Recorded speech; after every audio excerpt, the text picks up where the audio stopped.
everything out here is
Ayo, and welcome to the stream. It's Hunter Murray here with Brescia FC and Football Manager 2022. We continue year 10 with your perfect season, Brescia.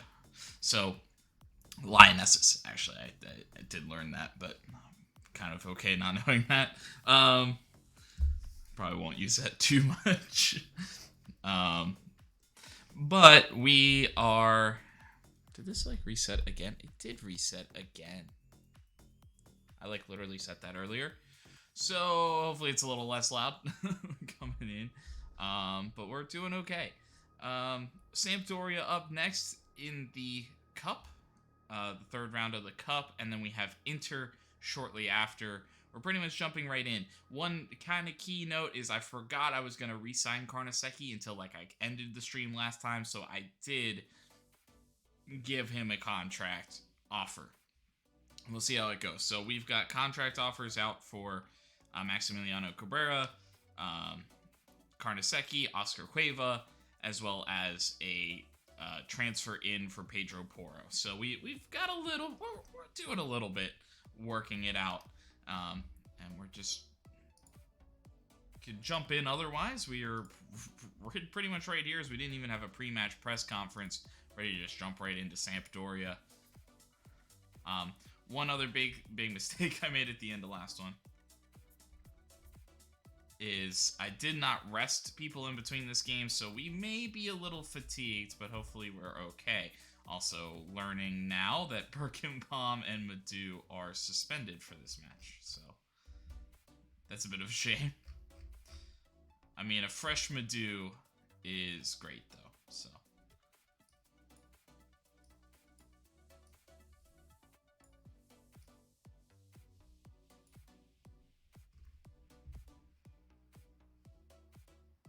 And there's a loan bid for Seville out and about. But you can see not everybody's really fully 100% all here.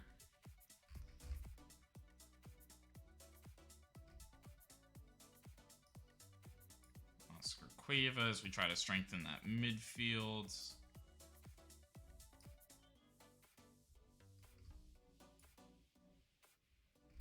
Satriano Cabrera, Barcelo Seville, Galbraith, Abdulev, Pekovic.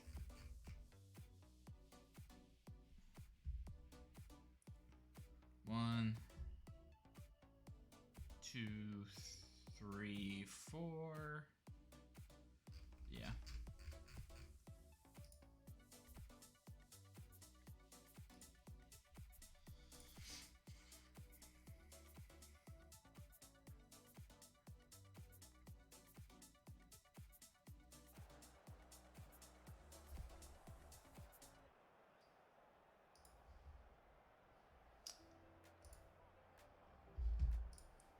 Yeah, just meet your expectations, boys. Teixeira's gonna prefer to cut in. Bernardo can kind of do either. It seems like he's gonna maybe be a little bit of width, although what is that? That's like that's most red cards. Yeah, May we're not too concerned about. He might get forward and add width, but more concerned maybe about the solid guy.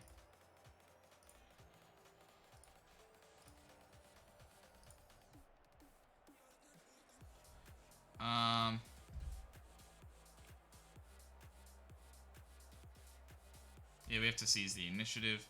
Not ideal to lose players. Yeah, there's no such thing as an easy match. We'll have to rest this out, just squad rotation today.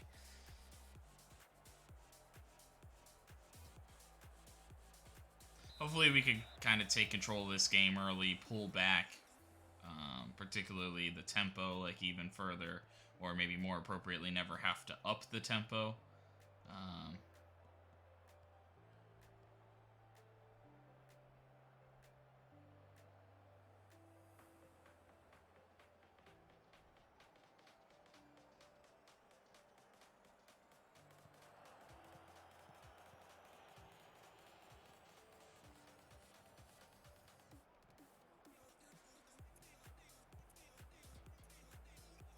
Nordberg getting the start in the box-to-box, that's difficult.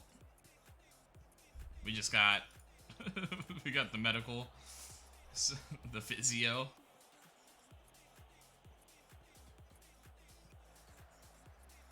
Just chilling, going for a little jog.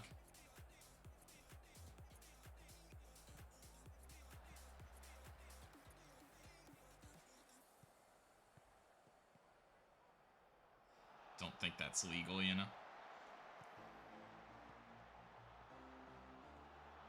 So Phil looking for Cabrera, who does win the header. Not really the ideal situation for him. Barcelo looks like the guy that took the early knock. That sucks because that's our thinnest position right now. And with Nordberg having to play this game, we're going to be in big trouble.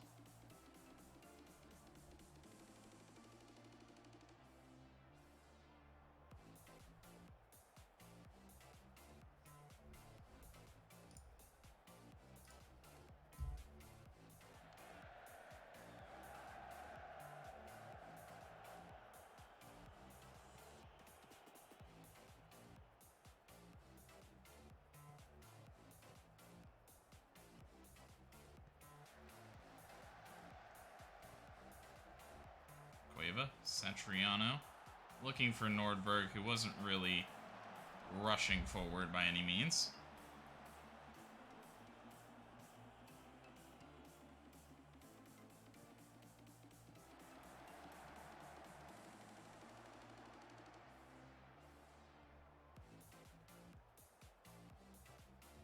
Seville, Nordberg. Pekovic also up. Nordberg looking for a cross. Barcelo. Cueva will head it on to net, but nothing really special coming out of that attack. So while we're taking our shots, we are not doing anything special. 6 shots, 0.15.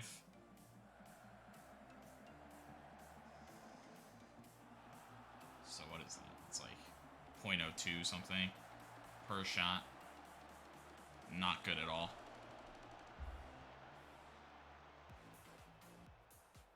Cueva searching for Satriano. Looking for Cabrera, but it's high and over everybody.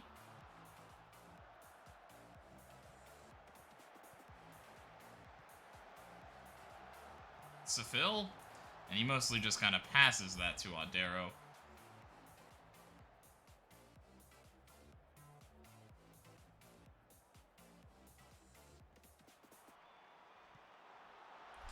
But Pekovic on the corner salvages a dominant first half. And Brescia will be up going into halftime.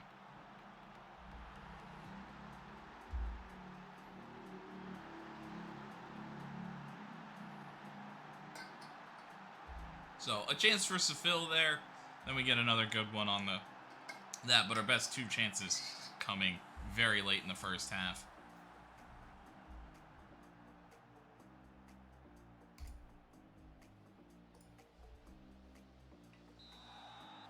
Job definitely not done. We're going to have to push Barcelo a little bit because I don't really know what we're going to do in the midfield if we don't.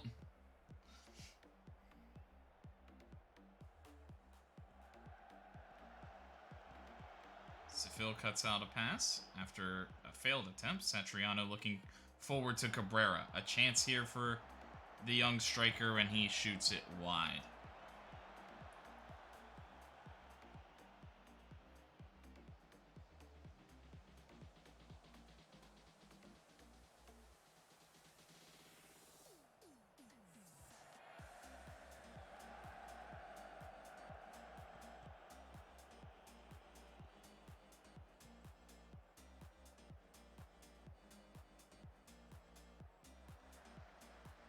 Barcelo searching. Audero comes out to claim it.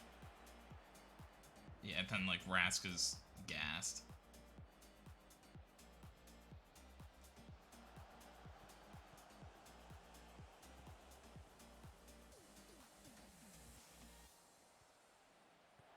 Seville, Satriano. Sala picks it up and gets it out to Teixeira.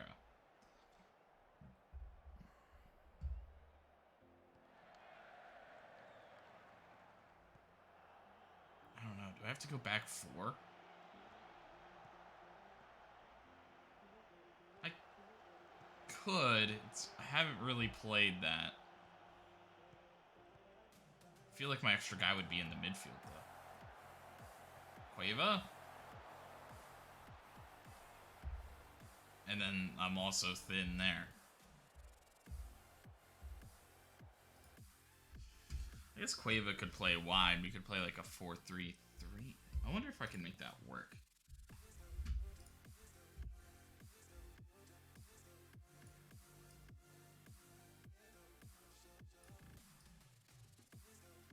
So we pull Abdullah out.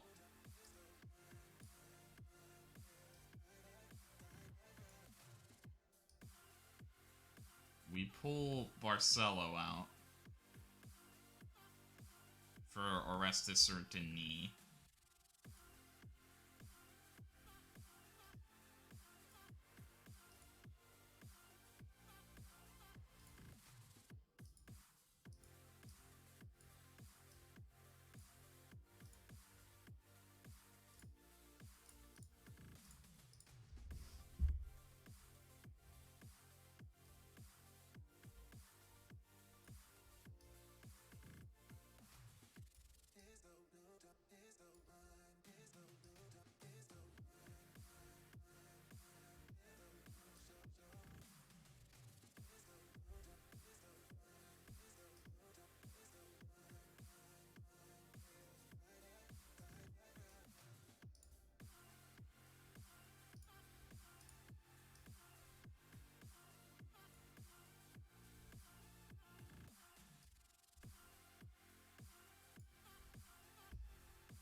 Yeah, we're getting kind of dumb.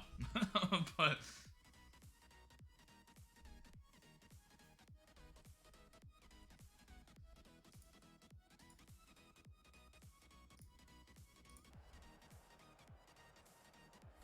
and Nordberg's tired, but it is what it is. We're trying to save Barcelo, I think, instead. Cabrera, oh, he can't quite get it.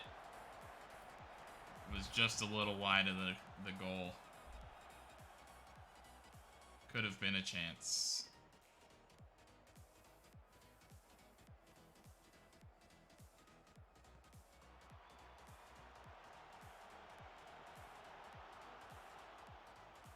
Nordberg takes a nice shot. Audero makes a good save. And another corner for Brescia.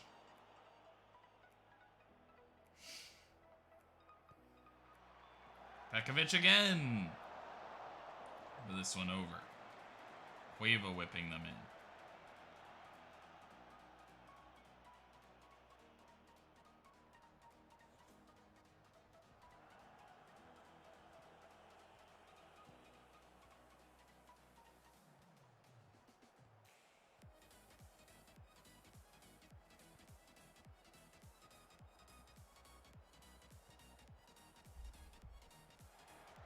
Oh yeah, what are you two set as? Okay. I went fullback, huh? I think that's fine.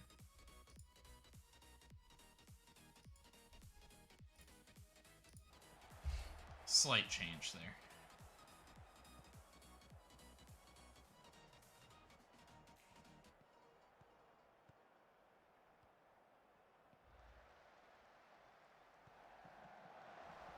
Free header for Teixeira, but he ultimately heads it right at Karnaseki.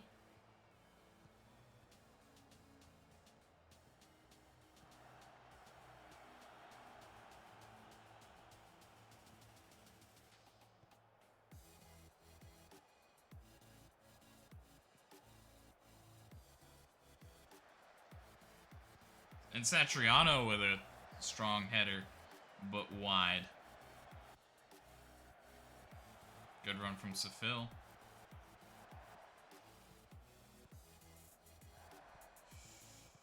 Galbraith, Miranda, Nordberg. Mino now. Cueva cutting in. Takes a good touch, but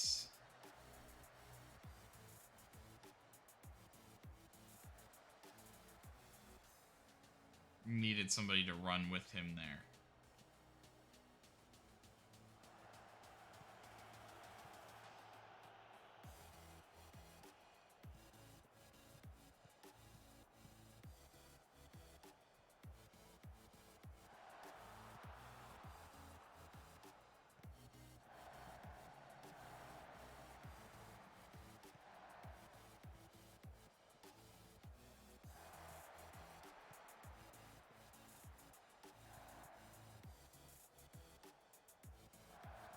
Into Satriano, back to Miranda, to Sefil, who's going to go for a shot, and it curls in, and Audero does have to make a save. Brescia are continuing to pepper the net, but they can't seem to get that other goal. The only one today from Pekovic on the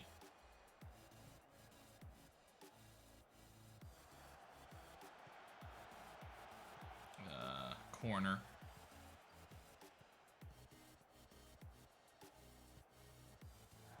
Set piece, the difference in this one. Chipped over from Mino. Cabrera there. Can't finish it off. Good save.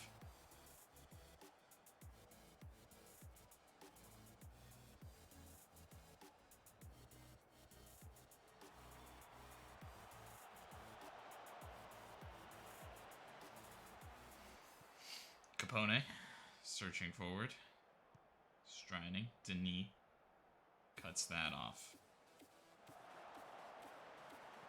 Generated some better chances.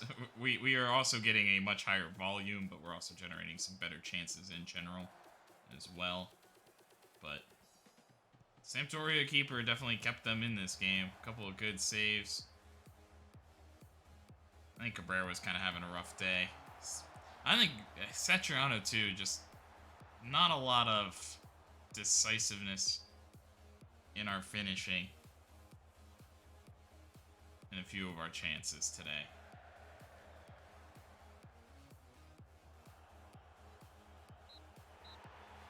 And the final whistle blows. We were dominant in the second half, even after the shape change. Missed a big opportunity there. I think that's the header on Cabrera, which I think is kind of unfair. It was, at least in the 3D engine, it looked like there was really no angle. He just happened to get his head to it. We still say, stayed dominant, did what we had to do. Unfortunately, we never, like, dominated that game, so we couldn't, like, pull off faster, but, no, we're capable, believe in our ability. Yeah, the goal changed everything and gave us a lot of confidence.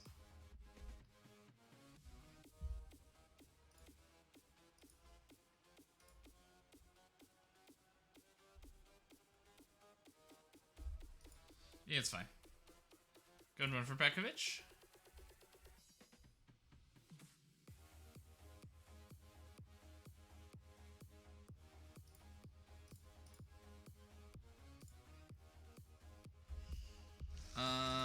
Do you have anything fun? No, not really.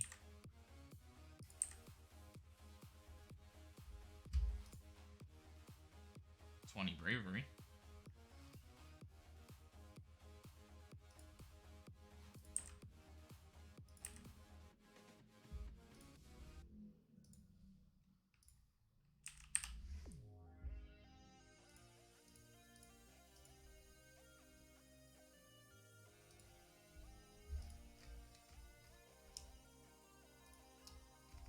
I think that's like in everybody.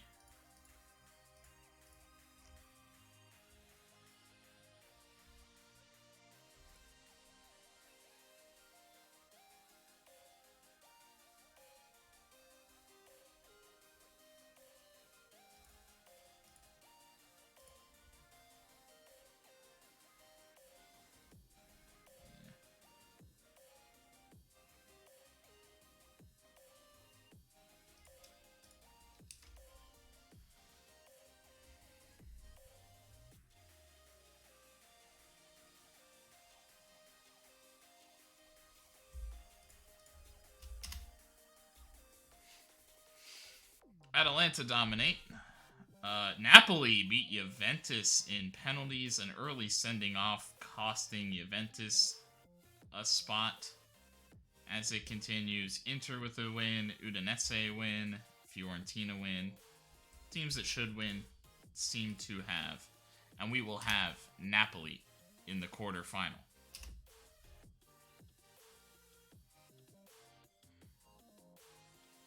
Nice.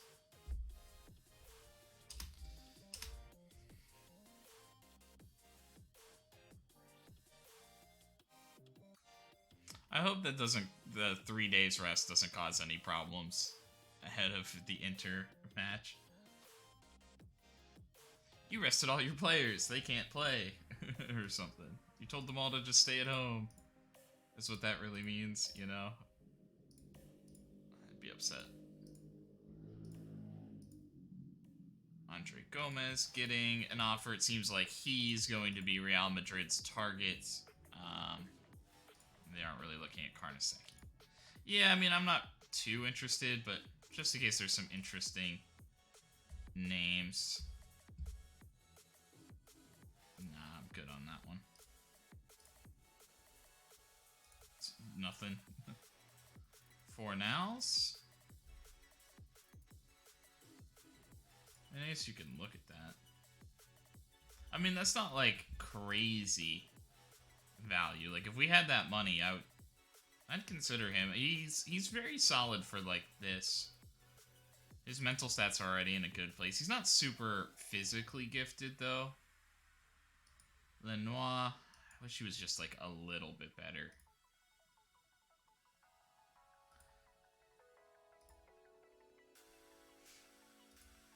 I honestly think it's better, more consistent. If you're looking for a wing back, I just feel like it's more consistent to find a like winger that's good, naturally good. You need to like find a guy with naturally good crossing and make him a wing back early and just like work on the defensive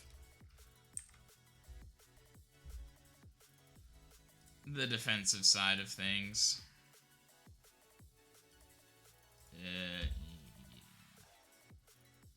I know this usually loneless I don't like care about, but this guy just doesn't look very exciting at all. And Ireland. Yeah, we can look at that. Badal Horvat. Really nice finishing, really nice first touch. Classic poacher. We could see a little bit more. 16. We could see a little bit more.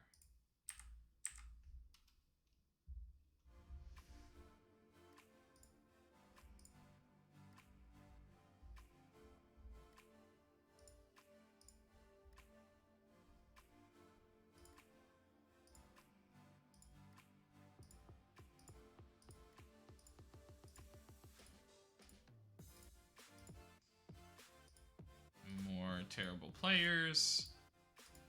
But we're working on it. Working through it.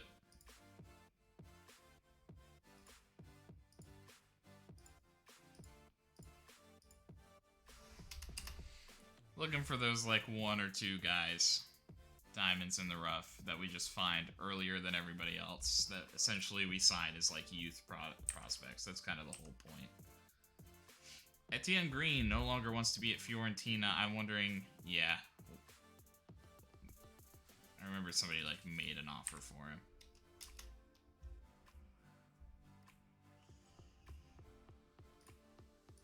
Yeah, this is later. We'll just reset it.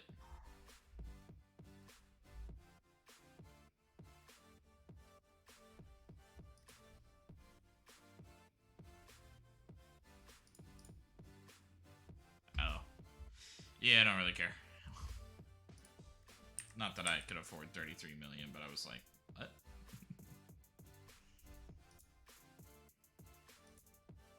Yeah, kind of expensive for what he is now. You'd really have to have faith. He does have great determination, but he is 21 already. Yeah, that's a really tough argument.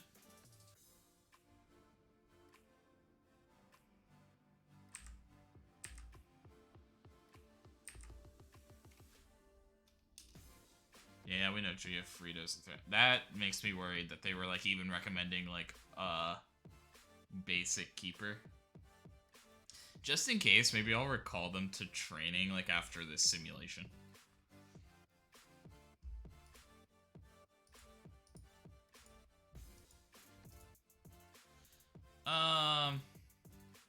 Need some convincing to consider a move. Yeah, I'm just gonna reject that. I'd rather him stay in Serie A anyway. Yeah, so I'm gonna recall them back to training. Just in case. Just in case. How do you think of a gap of just 3 players? Yeah, these runs can be tough, but if you do come out well, it can be really good. Yeah, we're breeding. Winning breeds confidence, and it's good. Yeah, I don't really have concerns about our mental strength. We literally just signed him, so.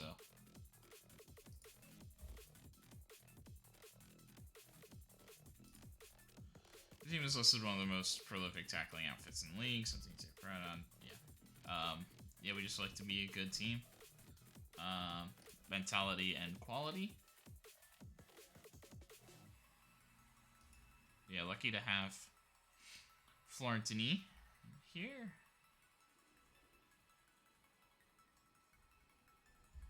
Yeah, I try to focus more on the way my team plays.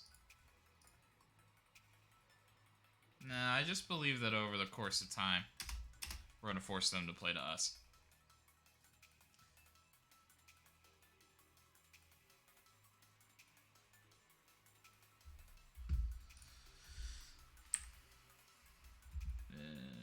That's a no. That's a no.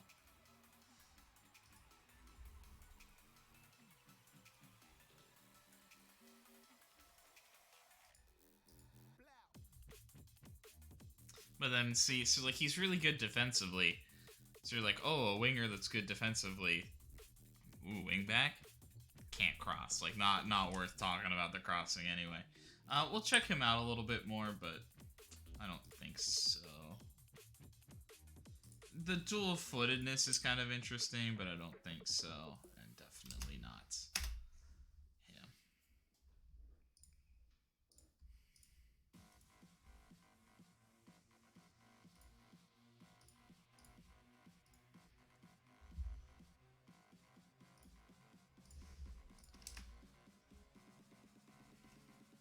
Cagliari beat Parma? How's Parma doing? Not good. Relegation zone.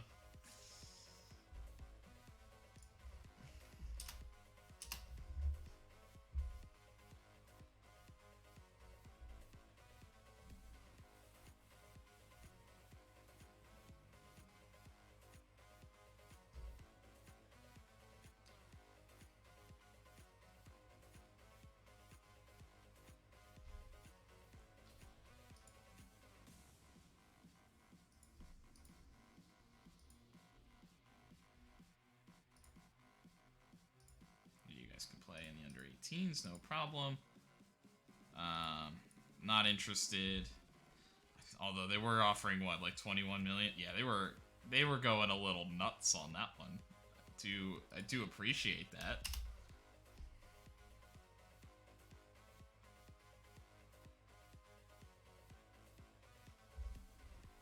Anthony Madu. Leading Serie A pass completion. I mean, honestly, 40 for Miranda probably is, like, I probably should consider that, but the problem is I would have to make a move. Like, next summer, maybe we have some trouble rejecting moves like that, but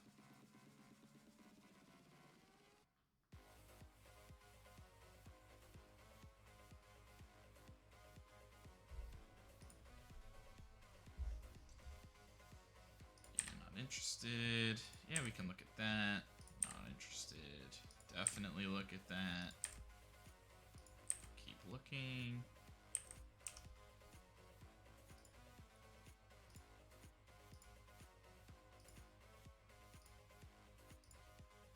More scouting started. Another new recommendation. I mean,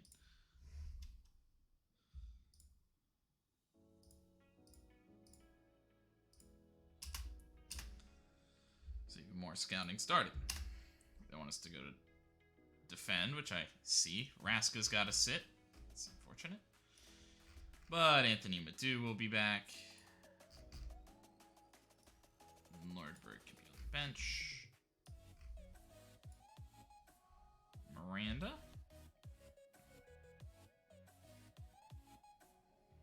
Karnaseki, Pekovic, Abdullev. Could be Galbraith, but can also be Orestes. I mean, look how good Galbraith is performing, though. I mean, again, he gets on the post, so, like, he's also scored a couple times, so, like, Orestes just doesn't even get those opportunities, but that is still very impressive.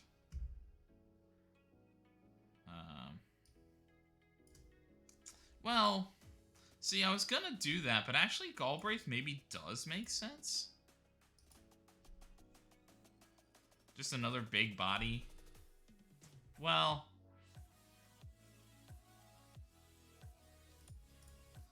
let me see how I think about it.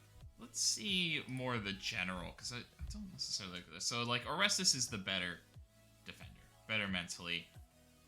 So really the thing you lose is aerial and then maybe some physical prowess, speed aerially from Galbraith. But the better, like, pure defender. That's kind of what I was interested in. Like, out of those, like, more generalized categories, what do they consider? So Phil will be able to sit. Birkenbaum will come in. It will be Barcelo again, because Nordberg has also played a lot. Still fresh on the fatigue. Miranda.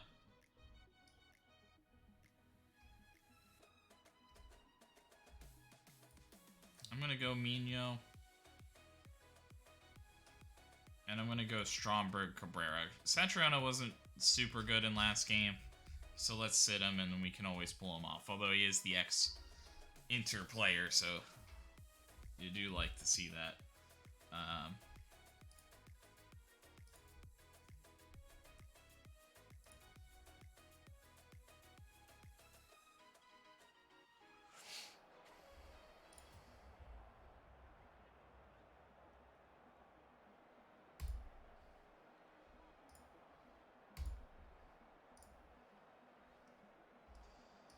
Position. So I am going to take the tackling off hard on everybody. I understand why they're saying that about you, Frida, the kid. He is just very athletically gifted. But I think we're going to have to just trust it.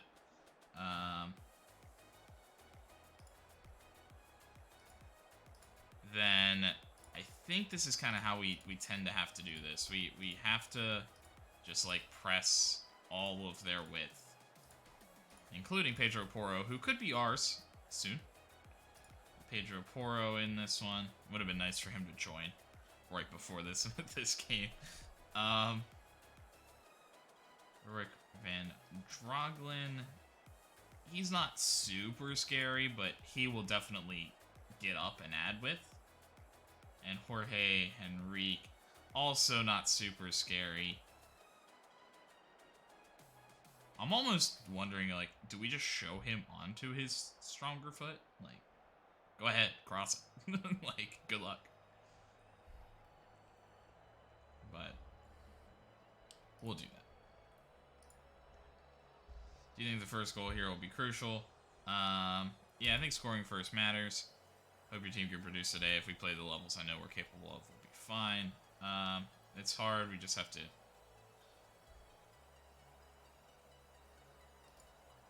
I mean, it's just a lot of matches coming fast. It's a lot of management on that. We're rotating a lot. We're doing as much as we can. But I think we're doing all right. They do have some of the scariest youth prospects that have come up for Inter. Zappasotti in the middle. Giuffrida in the top. The forward. This is a difficult team. This is an away match. We're going to start positive. We're going to try to take control of this game. I do think we have been a really good team, just in general, but even in comparison to Inter. The one thing Inter does love doing the last few iterations, though, it seems like at least the starting setup. And no, don't injure Pedro Porro right before he comes to our team. Asshole. Marcelo.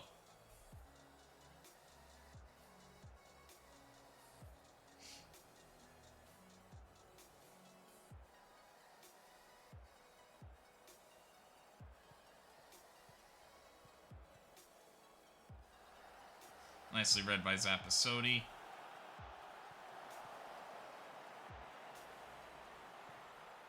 Otero looking to surge through Pedro, but too close to Carnesecchi. Good defending from Brescia. You know, that is one thing. I mean, it seems like it's been working okay, but I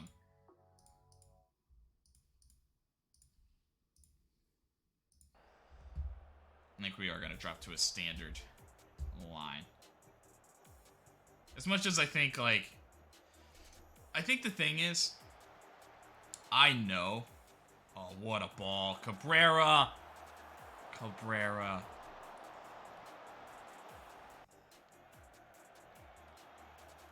I know they like to change what Lautaro is at least doing. Maybe not necessarily Giuffrida. But they love changing up what Lautaro is doing. At least in previous iterations. Stromberg, a chance! And he puts it home. The only question was he onside? I think he was, although I do think Madu maybe took an extra touch, so it could be closer than I think it is.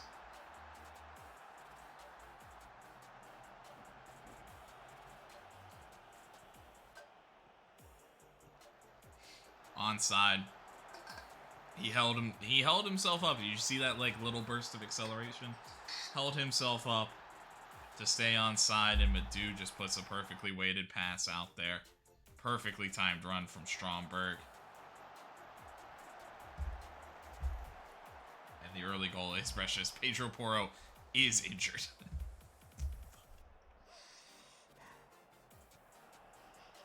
I should have said tackle easier. I should have said tackle easier. Don't hurt him. I need him. Well, I don't really need him, but I want him.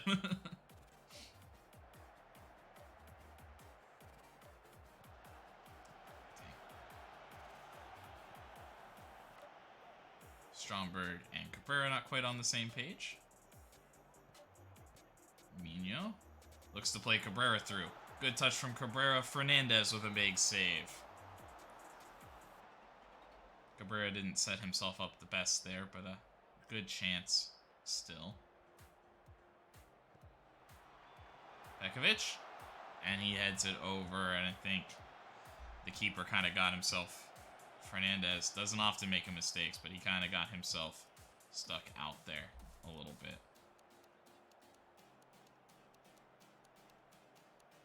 They do have Neto playing inverted winger. Interestingly enough. I mean, like, I know he can do both. What a header by Brito. Blasts it past Carnesecchi. A missed header there. Who was on that? That's a shame. That's one we don't usually give back. It is no, it wasn't Orestes. It was Miranda. It was good in the air, but not like a superstar in terms of like actual heading ability, and I'm wondering if that, and defensive ability. So I'm kind of wondering if that's where that came through.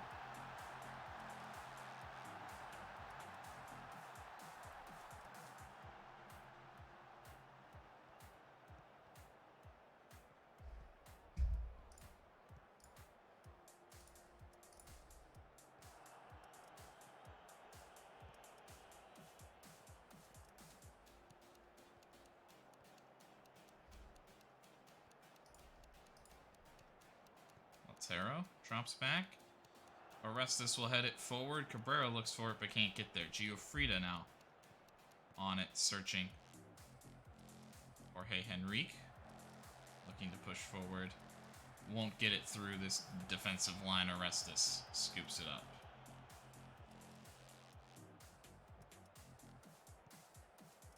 Mino throws it up to Stromberg. A fantastic first touch. He chips the keeper. It's off the post. It's somehow not in. A big clearance. Abdullaev comes out strongly, but Neto steals it off of Birkenbaum, and Inter still have possession and maybe a chance. Birkenbaum will trip up Neto, and that'll not be a yellow? Somehow? Not a yellow? Brescia have looked the better team, but it is a draw so far.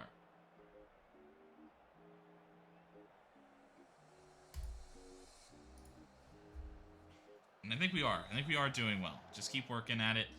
It was a set piece goal. They are kind of the great equalizers.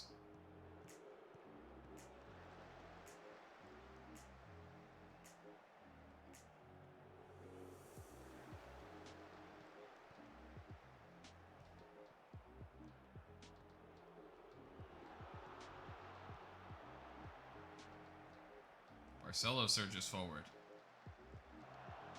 Kind of wild on that, and it'll be out for a throw-in. Brescia can set up.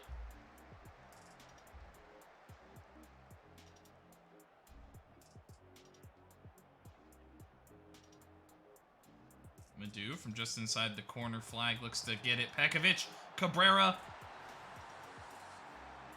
Was he on? A lot of VAR.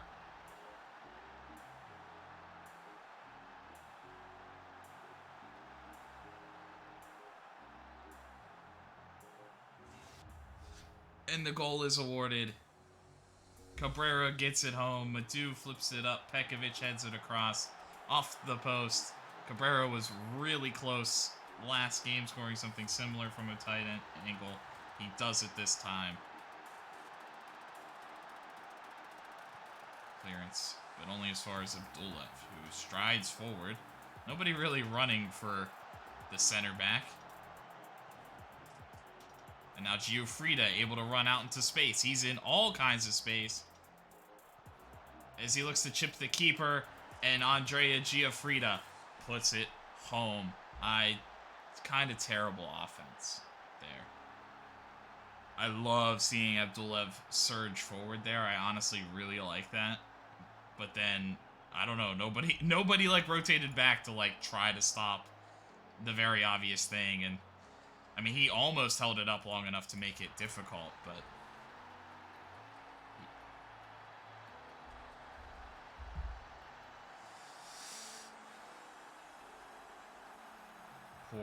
poorly done there.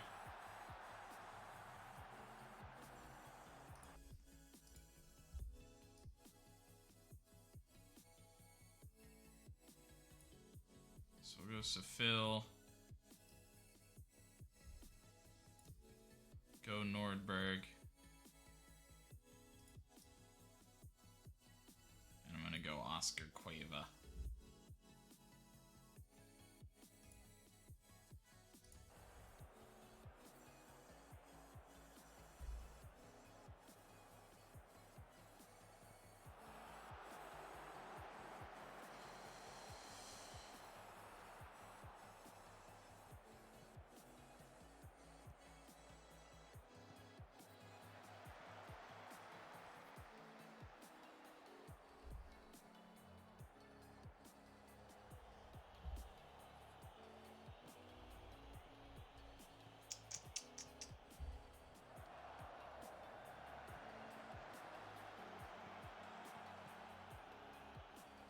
Searching for Stromberg.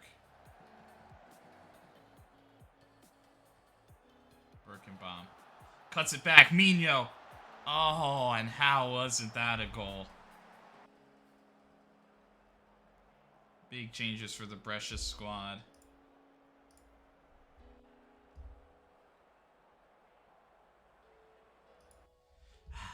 I mean, I like want to get more aggressive, but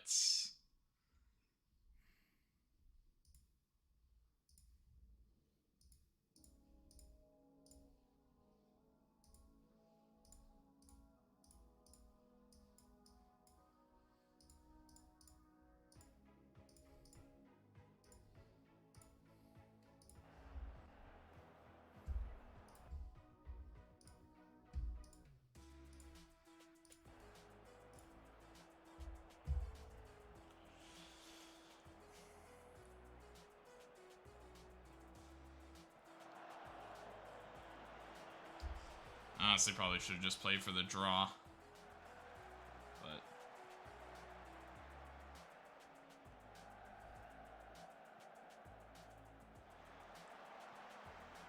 so Phil, it finds Mino. 2v2 on the back line. He'll look wide to Stromberg. Oh, Cabrera just run into space. Honestly, like, I feel like for as good as they've like made the attackers, I feel like sometimes Pekovic looking for Stromberg.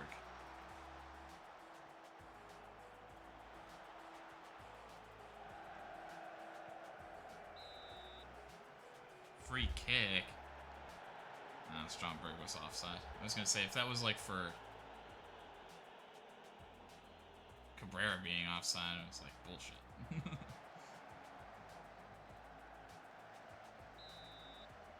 And another free kick with Stromberg offside again.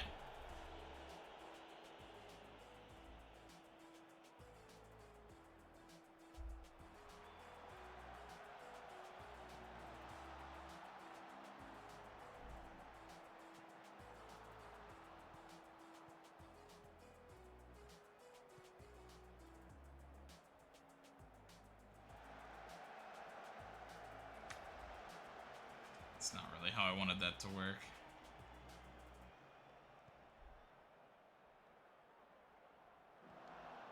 Pekovic.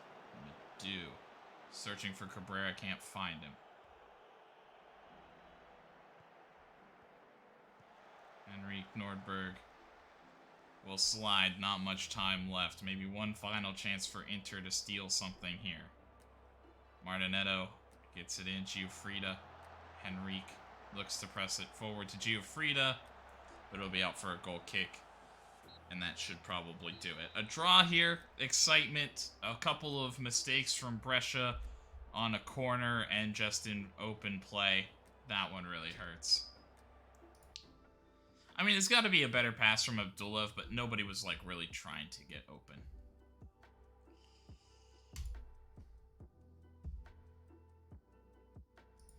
And that's kind of what I was saying. I think I distracted myself. Kind of what I was saying about the...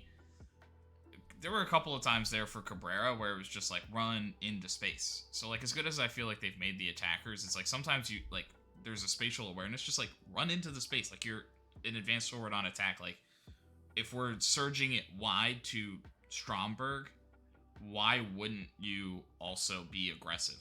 Like, I think that's more the game. It's not necessarily, like, something about Cabrera. I think it was just, like... Yeah, scored an absolute beauty there.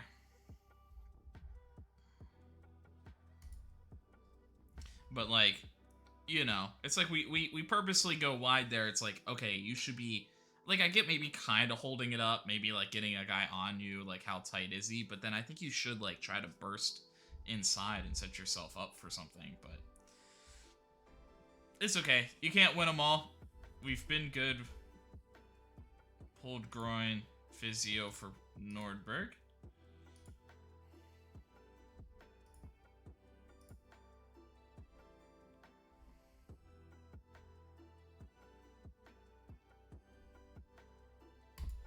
It gives everybody confidence to go in there.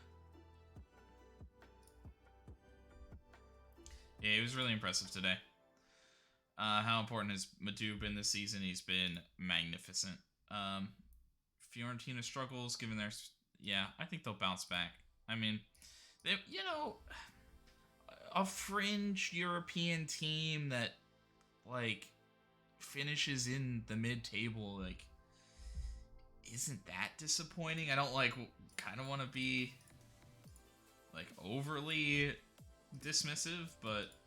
Yeah, so everybody that started in that game, I am going to rest a couple of days here.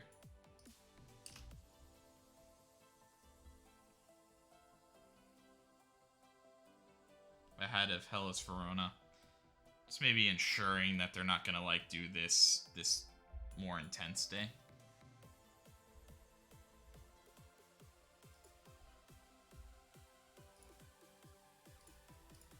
Yeah, that was a frustrating one, unfortunately.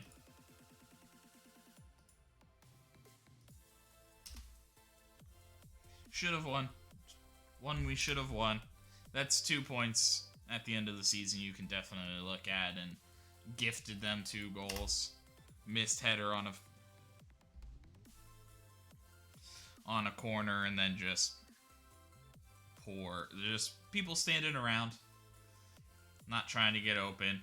But then eventually, like, you're a center back, it's like, I want to pass it. I need to pass it. Like, why am I all the way up here?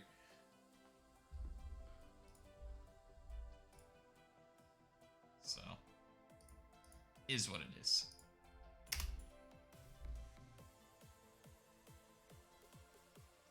Hellas Verona game will be before the transfer window closes. Elsewhere, Milan get it done, so they gain a little bit of ground on us after our draw. Torino win over Napoli. Atalanta beat Sassuolo. Lazio over Sampdoria. Udinese over Hellas Verona. And Juventus get it done against Fiorentina. And then it's kind of like the same thing. Like, if you're losing to Juventus, like, big deal, you know? I think we'll do, like, just, like, an overall outfield.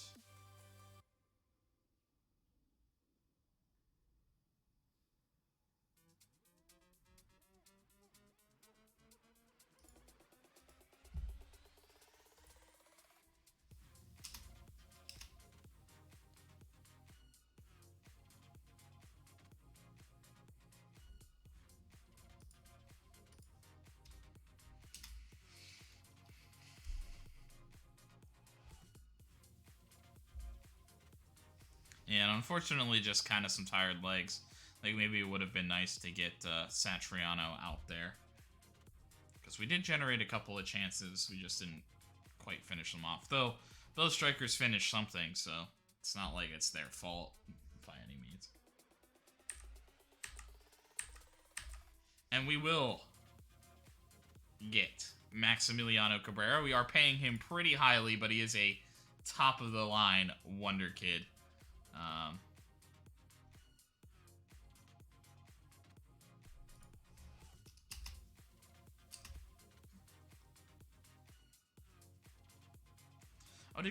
I think Cabrera might have already committed, actually. Because I said Cabrera earlier, but now, like... And it will be Barcelona.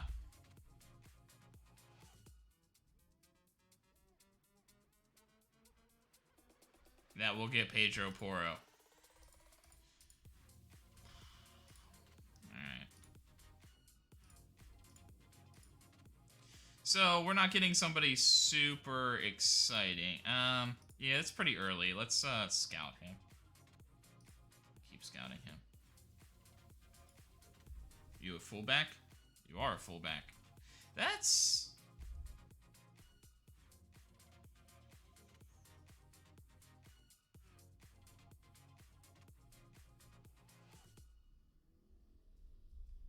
interesting.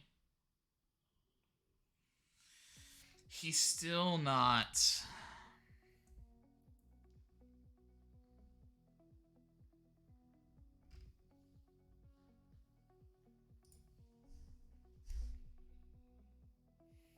He's even better defending than Seville. He's not as athletic, but he's actually got a better overall attacking rating than Seville, too. He is, like, a pretty technical player already. The problem is, I don't think I can do that. I could loan with, like, a future option or something, but...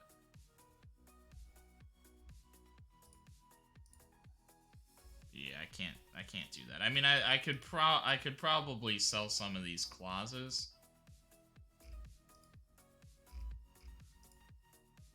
The big one, I mean, we could sell all the little ones and just hope and dream that that's enough to, like, make a difference, but,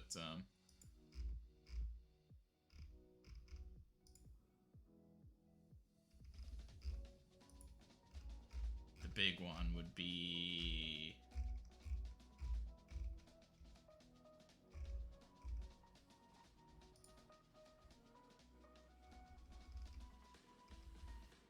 Mogensen.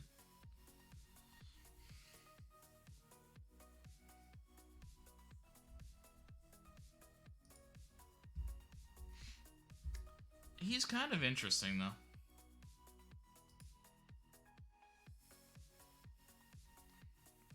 The athleticism is questionable, though, which is difficult.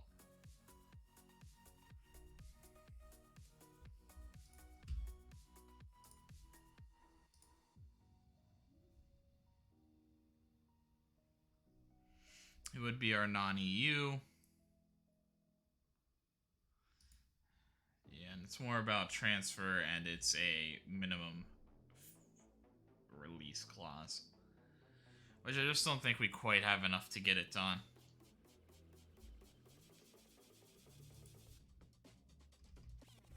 I'd kind of be willing to take that chance. What is that, Peter Barclay? I'll try to remember that.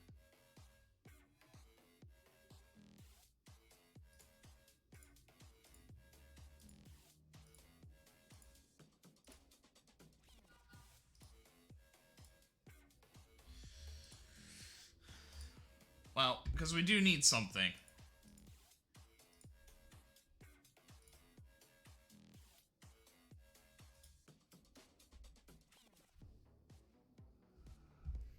So, we could go here. Emerson Royale. Doesn't love big matches, but we have a guy that we like.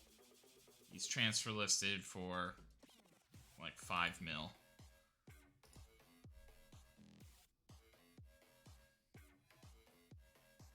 There's Christian Pulisic. And all of these guys would be non-EU signings. Which is nice to have that flexibility right now. But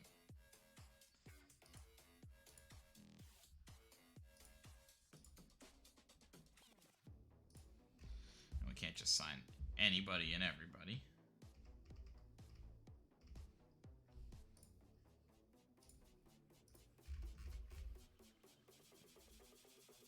I just don't think I can sign Barkley. I mean,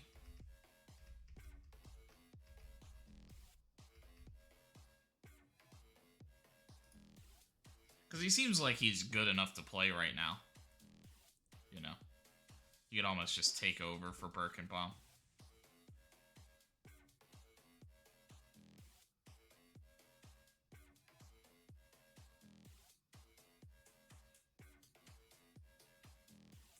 But I can't afford to just pay 27 straight up, unfortunately.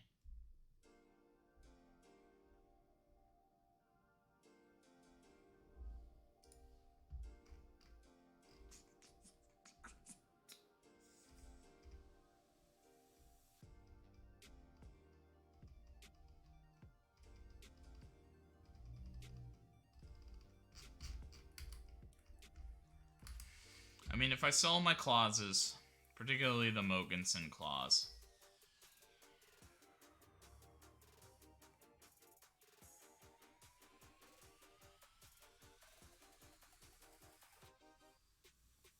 I'd get a little bit. I'd maybe be close. It would probably be all of that payroll budget they gave us, though, and I don't know how they feel about that.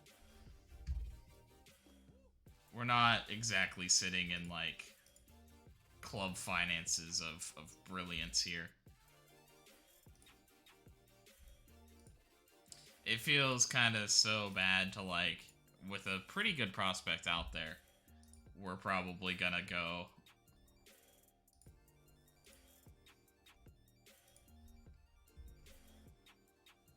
a completely different direction. Kind of sucks, but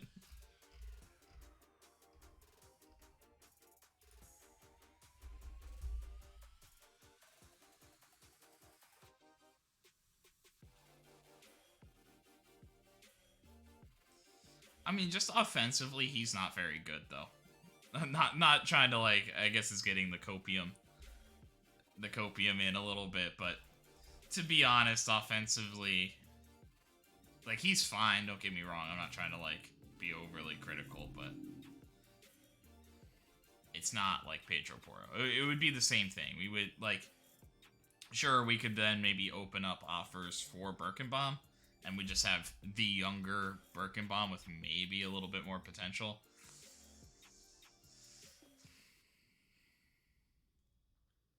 And then we sign a more, but then we would still need that more offensive player, so that sucks to not get.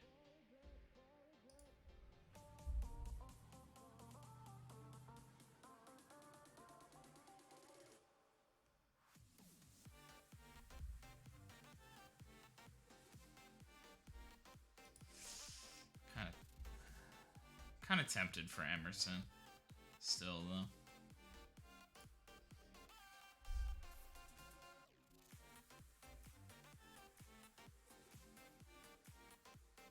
I just want, is there a package that I could put together where they would be willing?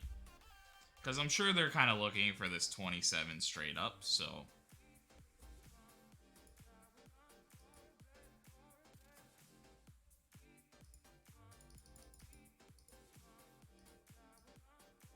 Yeah, we'd have to give probably most of it.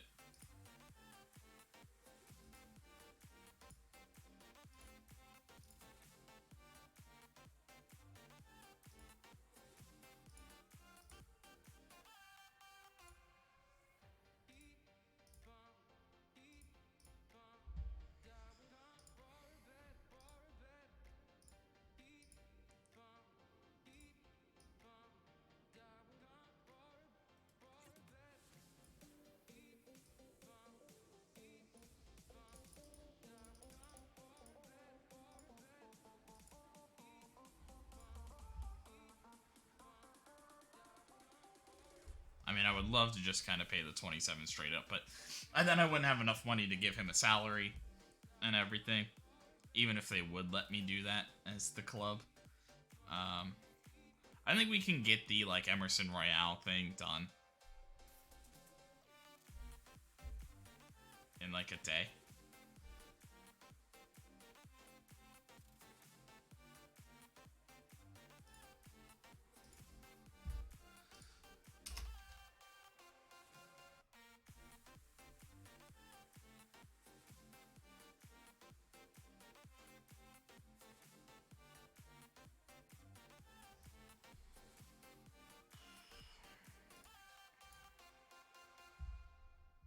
Yeah. So like they see his actual value as massive, which is fair.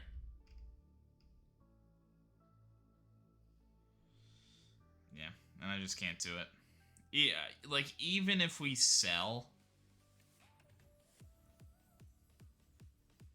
that's the only thing. The only thing I could do is sell Mogensen and buy him at 27.5. Sell the Mogensen clause. Honestly, maybe sell all the clauses. Just trying to get as much money as possible. Get him for the straight up 27.5.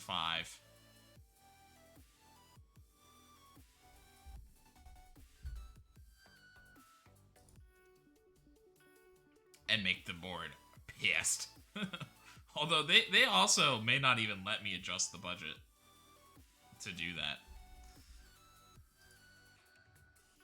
So it may just be a waste of selling all the clauses, but we're gonna do it. We're gonna try. There's a backup contingency plan that I feel confident in getting.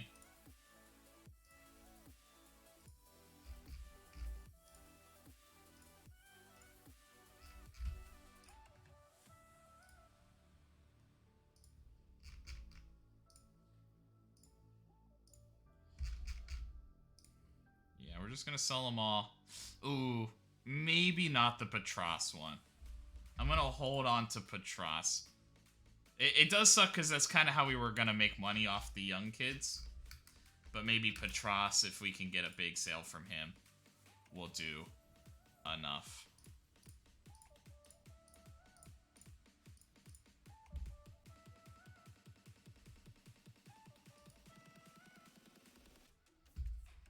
Suddenly we're... I mean, that's mostly there.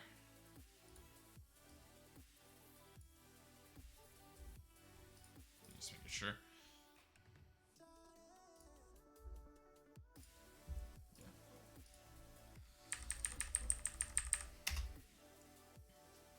Going crazy a little bit. Squad player, regular starter, important player. We'll give him a big pay raise. I mean, depending on exactly what that is, I'm kind of okay with that. Yeah. I mean, it's a little expensive. But the salary raise, yeah. I guess this is where it gets expensive. Ooh.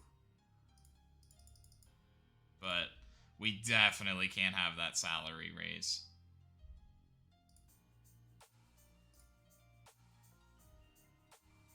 Yeah.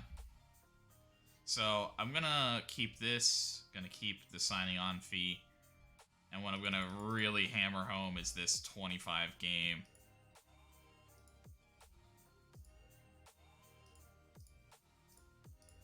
Oh, that's not good.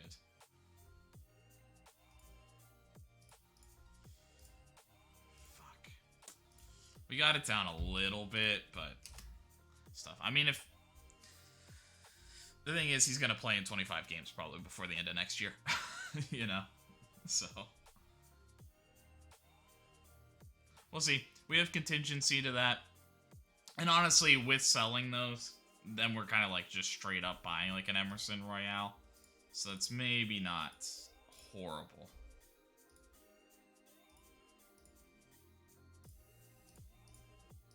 Then, you know, I've been having difficulty.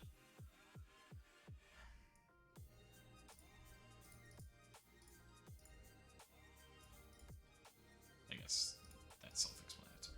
I mean, injury-wise,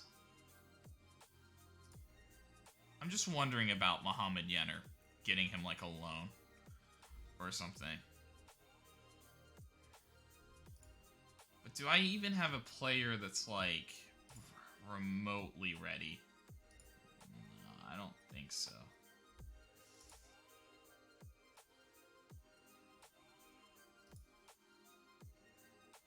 Beraldi.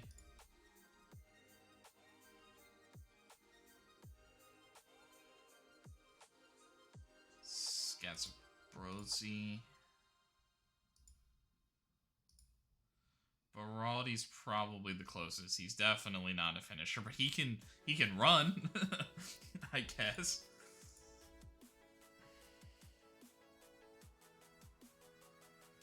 He is dual-footed. The thing is, like, it is only for desperation.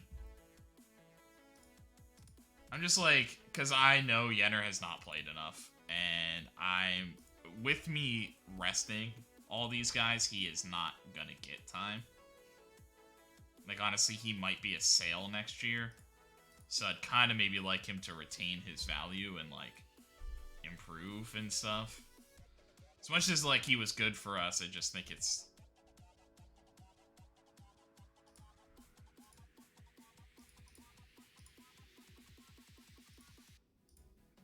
Yeah, I mean, I understand what you're saying, my man.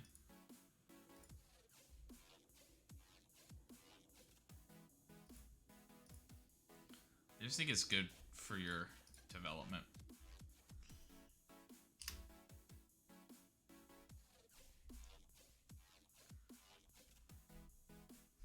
And, like, yeah, if we get into desperation, that's not good.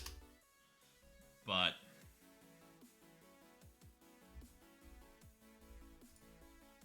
Ashfar? I don't really... I must have scouted him at some point or something.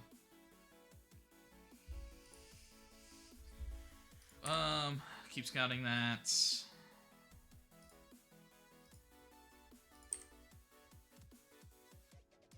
Maybe.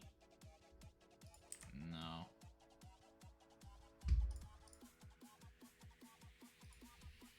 Maybe.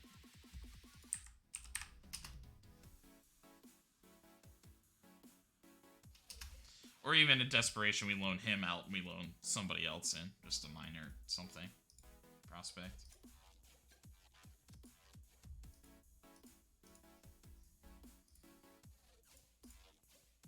Last minute against Hello finished 0-4. I think we're confident, we believe ourselves, and we want to make a real statement. They've been performing.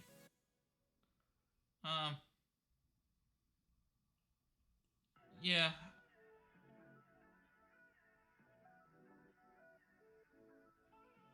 Yeah, it'll still be tough.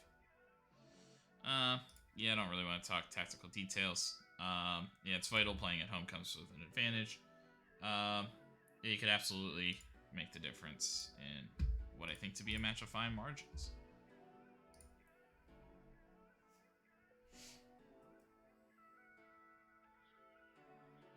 Genoa.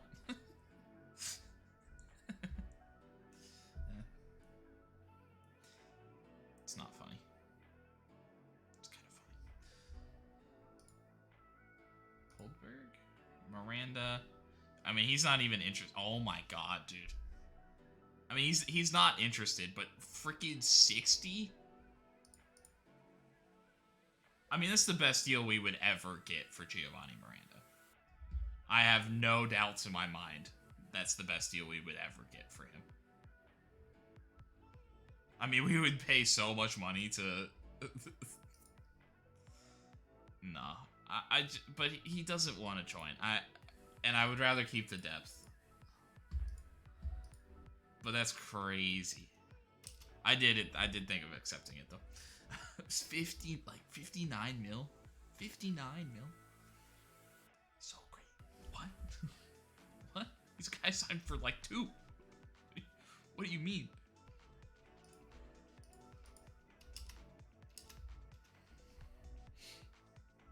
And honestly, if we sell him next year, it's going to be for like 30 mil, so it's not going to be anywhere close to that, but...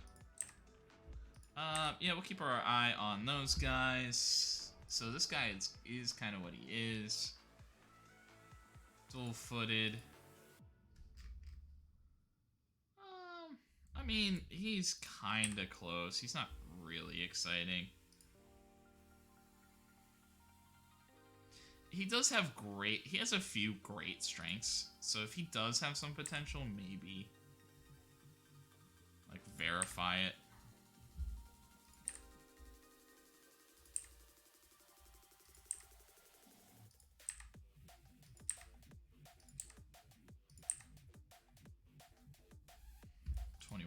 Goalkeeper that costs that much? Oh, he's at Queen's Park Rangers. Yeah, that would kind of make sense. I mean, he's interesting. I mean, I would never do that. But Farfan, nah, nope. Maybe Fringe, nope. Maybe, nope. 16, I guess we'll keep an eye on these. Yeah, we'll push a little bit farther there.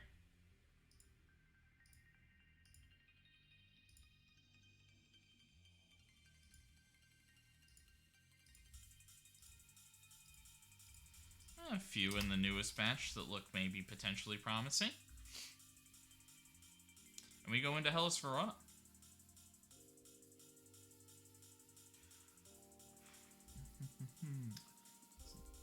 Elsewhere, Juventus win, Bologna draw, Cagliari win, Milan dominate Fiorentina. And again, Fiorentina, like, sucks to lose, but, you know. Sampdoria draws, Sassuolo win, and I saw this. Yeah, Parma struggling. It wasn't the second-year slump, but it might be the third-year slump for Parma. Udinese dominant over Atalanta after ex-Brescia man Heinik Becca gets sent off 2 minutes into the match. Interesting. Beraldi? Luca Beraldi? Yeah, so he's the striker. Yeah. Oh, yeah, that's the thing about Yenner. I guess I can put him on the development list and see if we can get something for. That's a development list. I mean, I almost want to say it doesn't matter, but honestly, salary's cheap. I want 100%. I want at least regular starter. I don't care. And honestly, just shop him to other Serie A teams.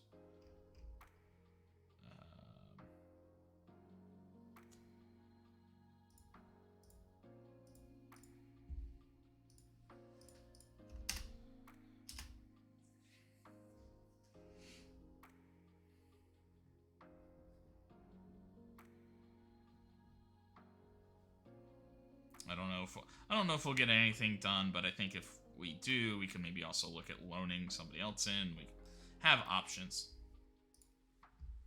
Norwich now want Carnesecchi.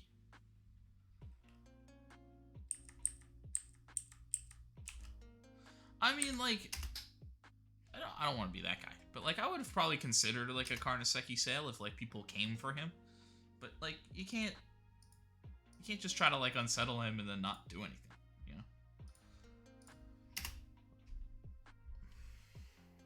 I would have considered it. Andrew North's available. He's sitting behind Aaron Ramsdale doing nothing. You know what I mean? Like, there's a good player out there that would be willing. Yeah, he looks interesting. You are on my... Yeah, you are on short list. Yeah, you can stay around that. You don't look...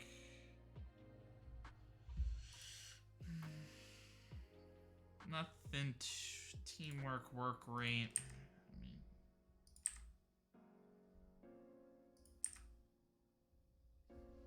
I mean, Moroccan fullback.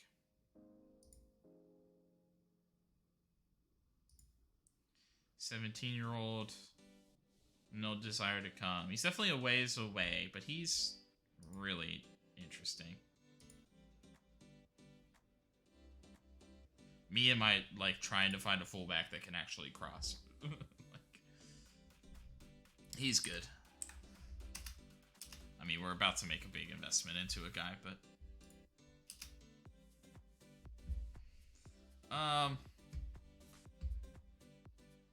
Yeah, how are we doing? Abdulev is dinged up a little bit, so we'll flip Pekovic in the middle. Galbraith. When's our next game? It's Atalanta close. So we'll go Galbraith Pekovic to knee.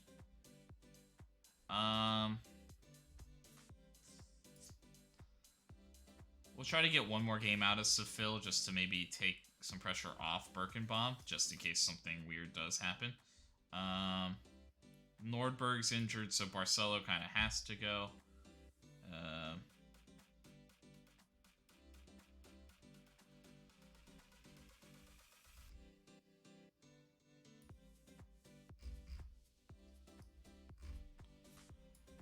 Raska back. Madu. Cueva, and then I'm going to go back to Satriano.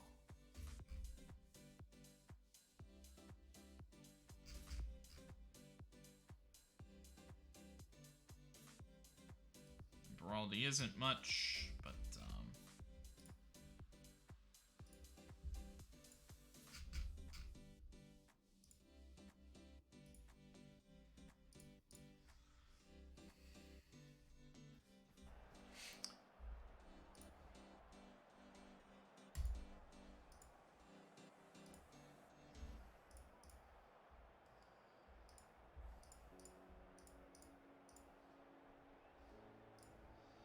opposition against Hellas Verona.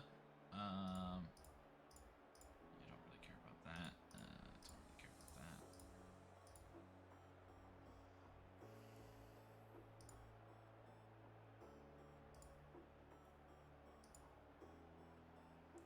Do that.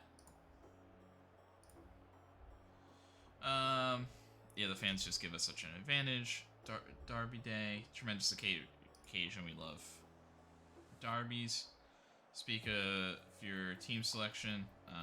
Yeah, I don't want to discuss any tactical details just before the match. So we come in, a few changes, mostly at the back with an injured Abdulev. Small muscle injury before the game. Hellas Verona come in low in that relegation zone still. Definitely not clear and definitely not comfortable. Brescia looking to add to some comfort at the top and looking to recover off of a draw against Inter. Satriano back in the starting lineup, probably, well, other than these changes in the defensive side, probably the biggest note from the Inter match.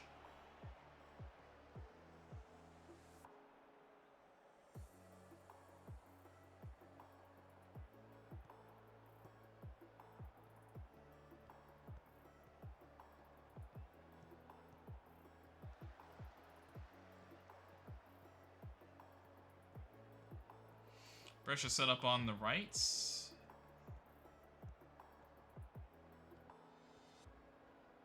Looking to press the ball slowly forward.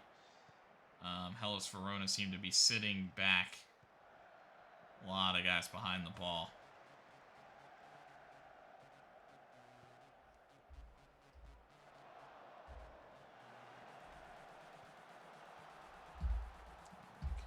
Hold on.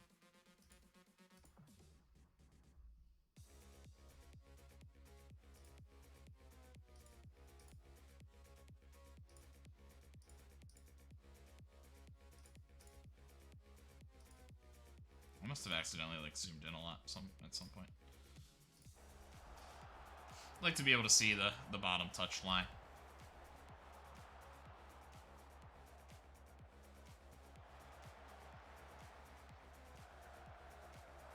Close from Rosa. Carnesecchi maybe caught a little flat-footed, but ultimately it goes over the bar. Seemed more dangerous than really the chance itself should be, though.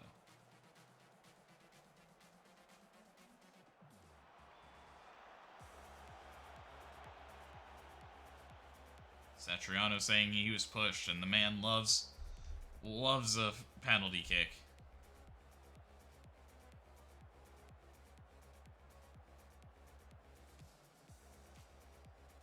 And it will be Satriano to take it. He's the penalty specialist here for Brescia.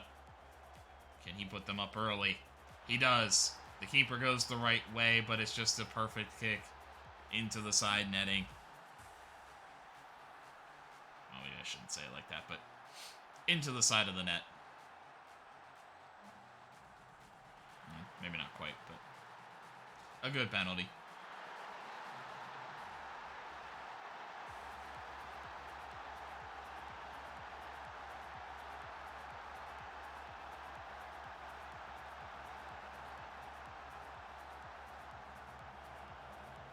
Cueva will sweep up the loose ball, and he looks to get one back in there. Quickly, well cleared. Rosa. Presses forward. Danilo Pekovic all the way out to stuff that one. Brescia looking to move it back up a little bit quickly. Cabrera goes back wide to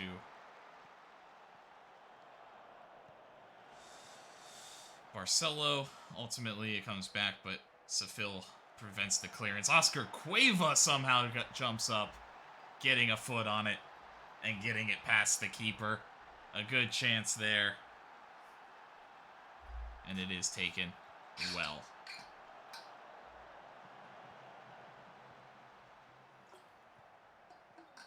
Well worked by Sefil. And Oscar Cueva just jumping up there. Really like to see it.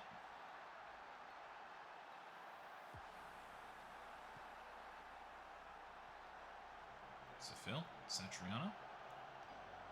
Cueva looks to find Cabrera, who will take a shot. And it has to be saved.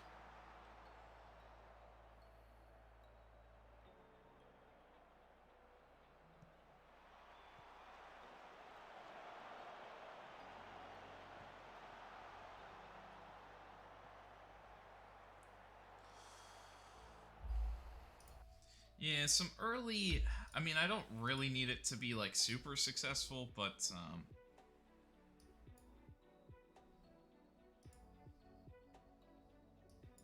just gonna throw Pekovic in. Get another tall guy at the front. Because Galbraith, I believe, is tall, but doesn't actually have, like, really good heading skill. Actually, I wonder if I should work on that. Maybe should look at his training. I think it's been a little bit since I've checked it out.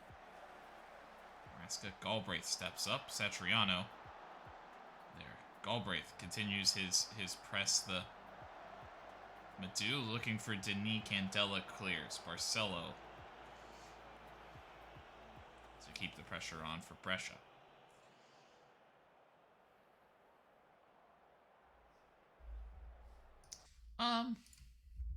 Hey, boys.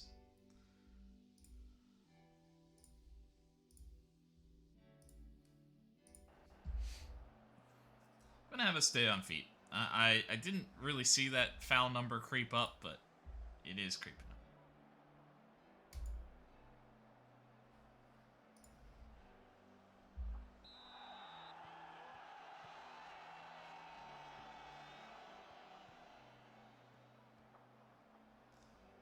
Madu looking for Cabrera, a little far out, scuff it. Able to make the save.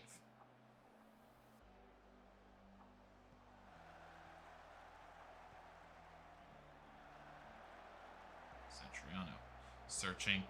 I think he was looking for a cut back to Cabrera, but too much traffic. Raska plays Barcelo through. He cuts it back to Raska eventually. Raska there, and he's low. Cabrera in tight proximity. They've put the keeper in tough situations. That was a very, very nice assist from Peter Raska there.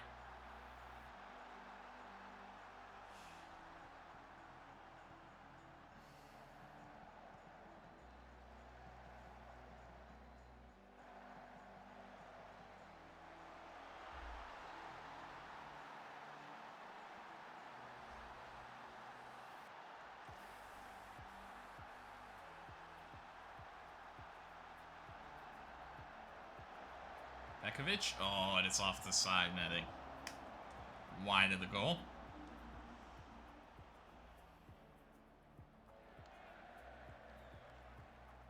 Vanelli heads it all the way back to his keeper.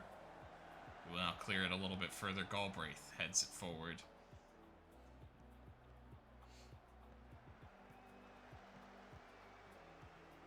Stini now searching for Gallo. Does well.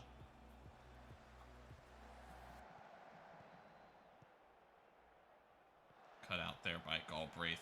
Oh! And ultimately missed. Some near fortune for Hellas Verona, but a poor finish when it mattered.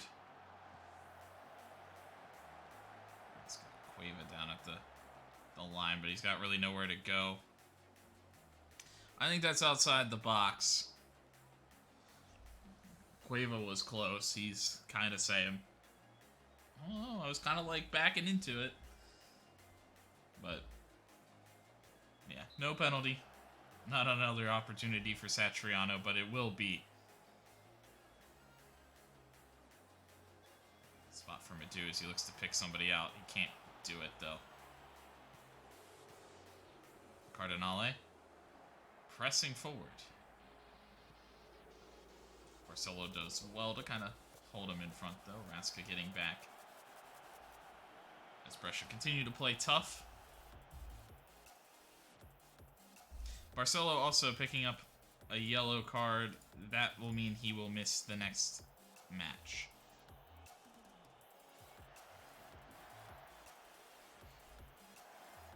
Not sure what that means for our wingback spot, but it's not good.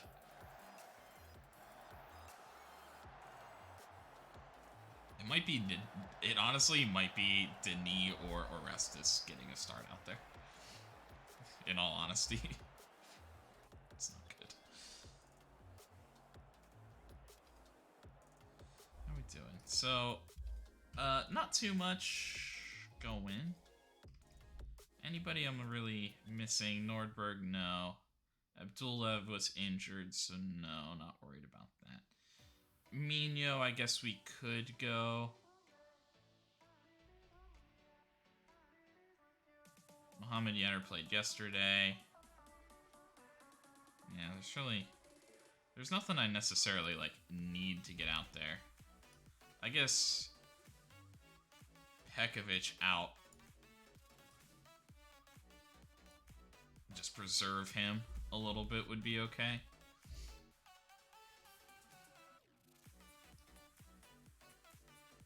I don't want Birkenbaum getting like a yellow in a relief appearance. Yeah, I guess we'll do that. We'll take Miranda.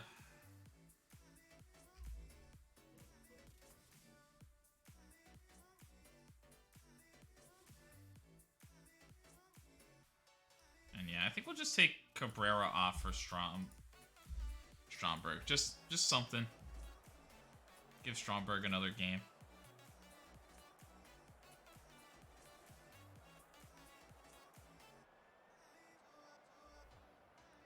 I mean, it wasn't absolutely dominant, but our fouls did stop after we started staying on feet, if you see that.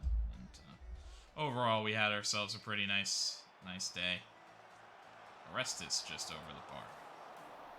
Yeah, I'm not going to bother messing around with that too much. Really, I should switch Satriano back onto the near post, but not too concerned. Barcelo brings that down.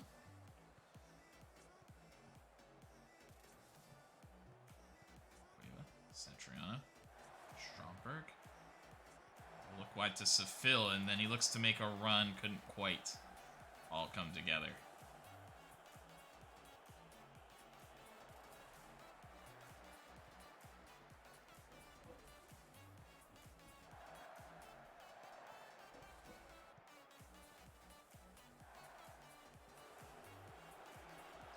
Big clearance. Galbraith heads back, and Brescia look pretty happy just to kind of take their time.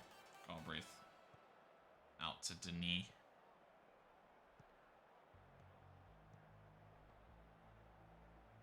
Satriano, he's pushing. He wants another goal because he always does, but he won't get the chance.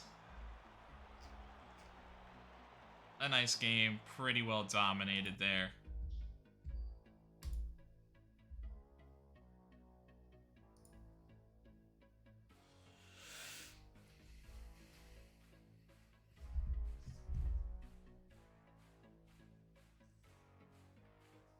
Seems to be a real buzz around town at the minute. Soccer is simple. The players are happy. Their results coming to. Yeah, we just need to keep building on these things. How impressed are you winning without a single shot on target? Complete performance and very happy. Yeah, I know Satriano's quality in front of goal. He's been there. He's been pretty consistent. He had one down year, but that doesn't seem to be rearing its head again this season. He's been good.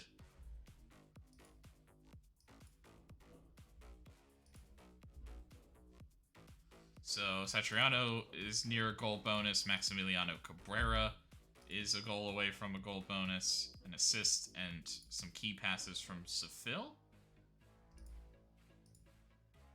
Maybe his best performance yet, and he's about to head out on loan, potentially.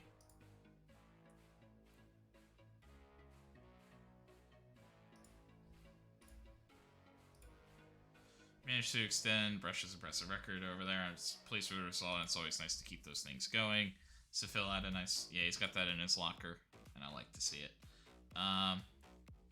Team won today, despite some debatable decisions from the match officials.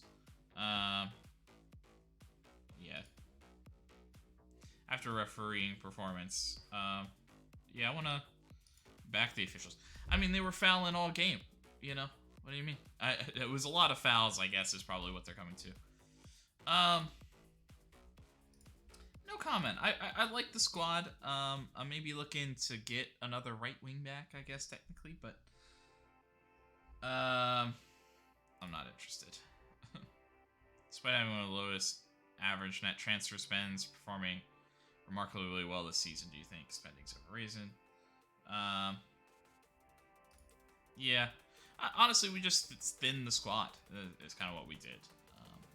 How impressive you've been with Satriano. Very happy. 72. Every 72 minutes. And Barcelo does generate. I am liking what we're maybe getting out of Barcelo, although it does seem like he's not going to be some sort of crazy superstar. But he might be a nice role player for a very, very long time.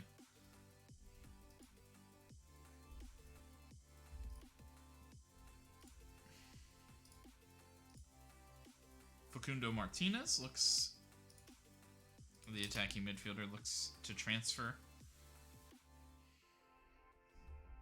And so we will be heading into deadline day. We will take part.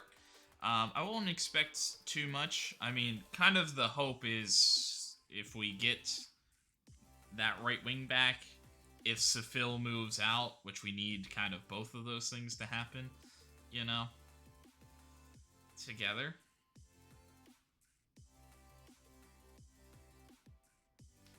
Oh, and what was I thinking? Galbraith's heading. Let me take a look at what we're training on Galbraith too.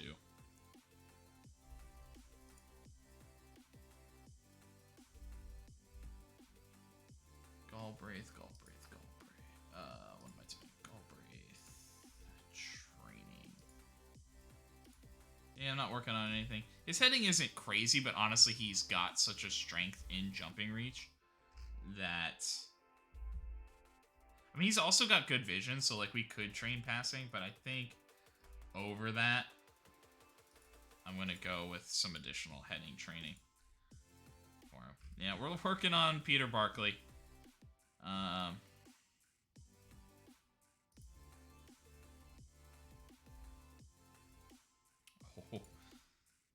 They want Given.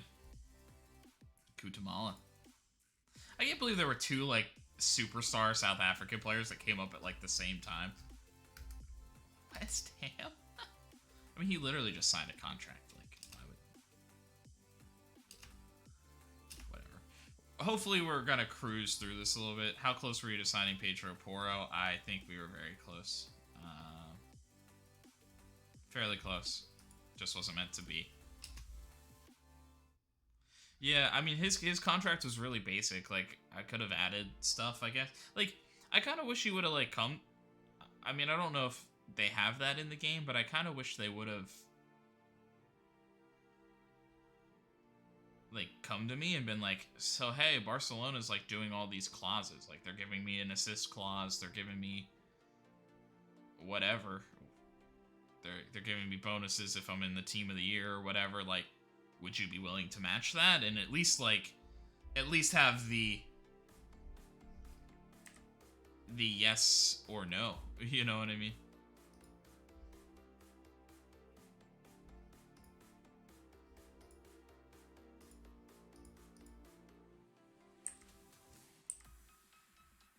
Stuttgart coming for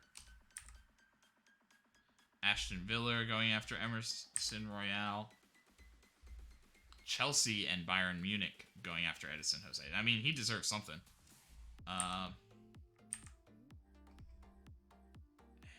Yeah, striker, important player for Stuttgart. In the Bundesliga. I mean, I'm okay with that. Important player.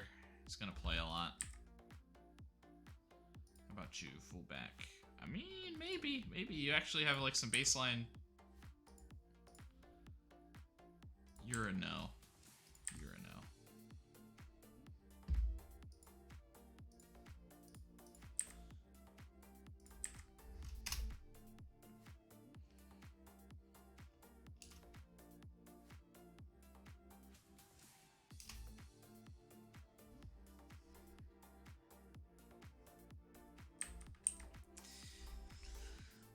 That's getting a little risky, though.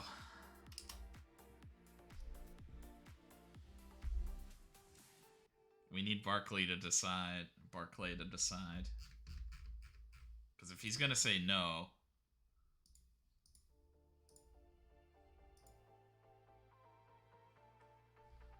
he's the other side.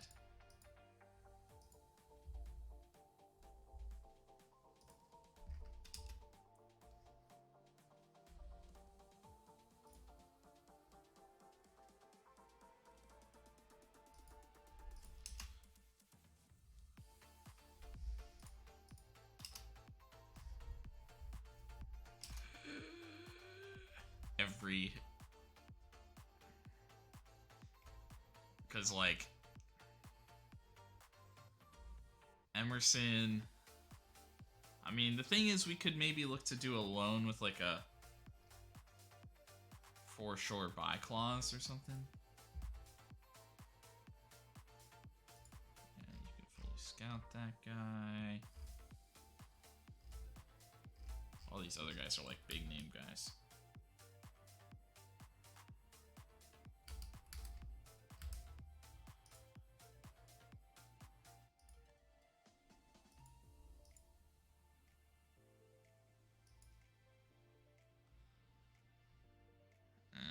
I don't like the squad player, though. I mean, I think he wouldn't accept that. Ha.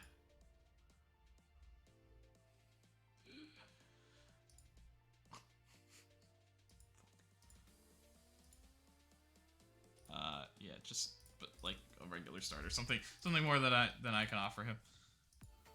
And no, and we're not doing that.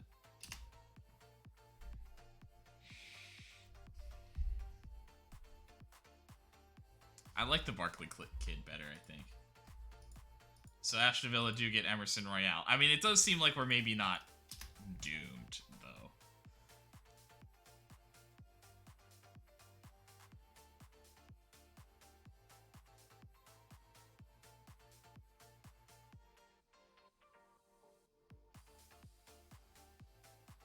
I don't know. I almost want to pull the offer for Barkley.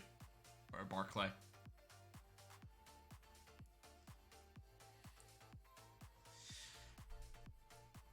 And it won't be who we expect. Nico Mantle, ex-Brescia player. It has played well in Serie A, I think, since he's been in there. Ends up going to Real Madrid. Wow. I mean, Napoli isn't the best team, so he's allowed a good chunk, but he's a good player. And a big move for Napoli.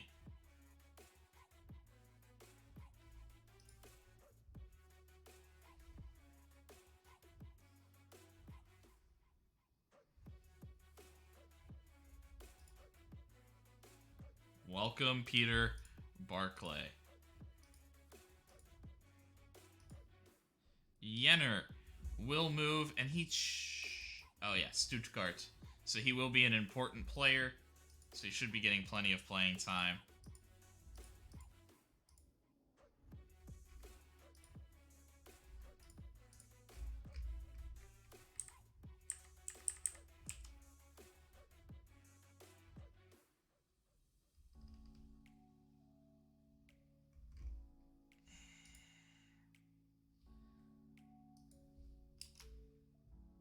Yeah, I want him to... I guess he's a fringe player here.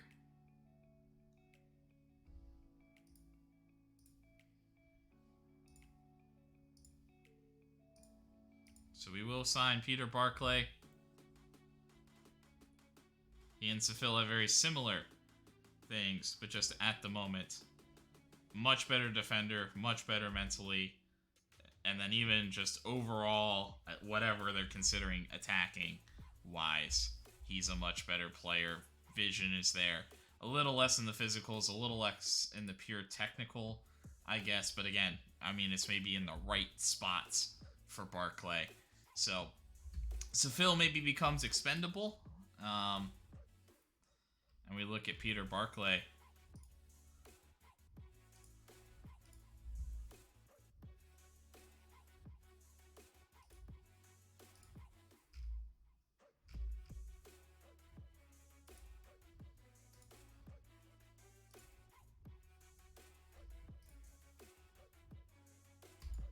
Yeah, I think we set ourselves up for a strong finish. It doesn't really make me want to get Seville out on loan, though, because he does need to play. And we will commit Marco Carnesecchi. Oh, yeah, I did have to give him, like, star player, which kind of hurts any, like, backup. And with Andrade leaving, kind of hurts to, like... But we might just put some young guys behind Carnesecchi and hope and dream that he doesn't get... that nothing happens. But...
yeah, I don't know.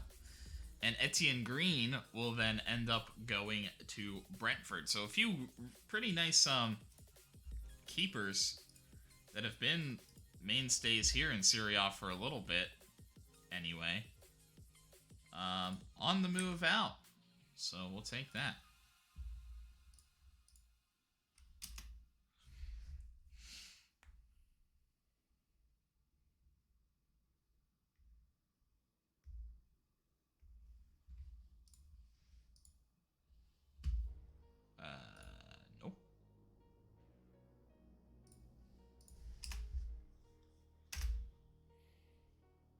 I mean, he just signed a new contract.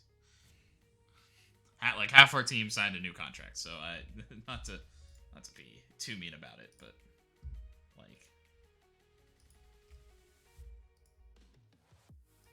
yeah, I think all these guys that are kind of getting recommended, but just how much like.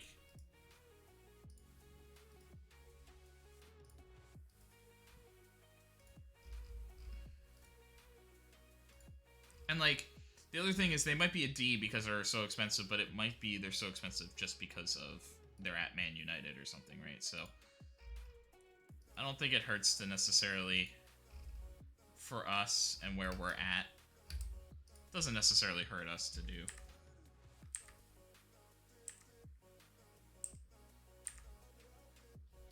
So fringe player, which I guess is kind of like the same thing that he's doing here. I mean, I'd like a little bit more.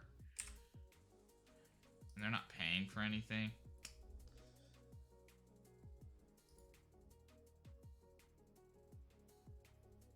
I'd like just... Hold on. I mean, it's going to be tough for him to get games. And he needs games. With us signing Barclay.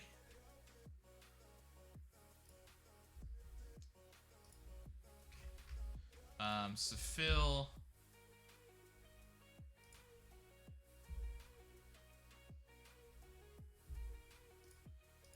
where is that? That's transfers, development lists, Seville.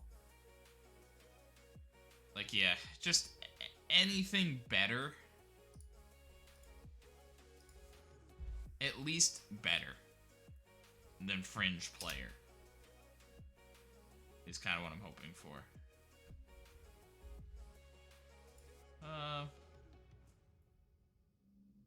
Yeah, right now I think right now we kind of need him for depth. Even more reason why like a Seville should move on to hopefully bigger, better things.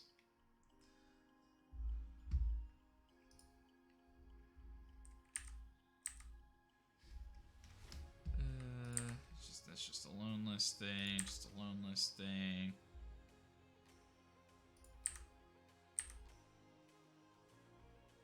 Barcelo? No.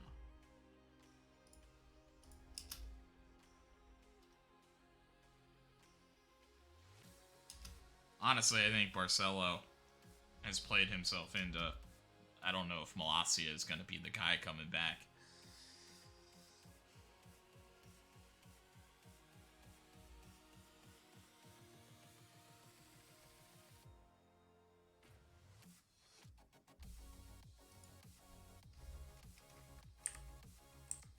On the final day.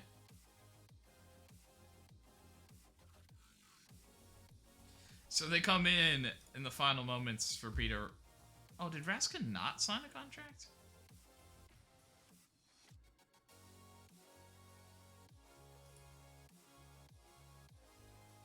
Oh yeah, he's already agreed, but I think because it hasn't actually like ticked over yet, it's looking a little thin. Especially not like in these final moments, but. And then Newcastle making a Restis offer next year. They did let us say, like, do we want to sign a replacement player first? That's interesting. Oh, no, I can add that. No, we're just gonna reject that offer.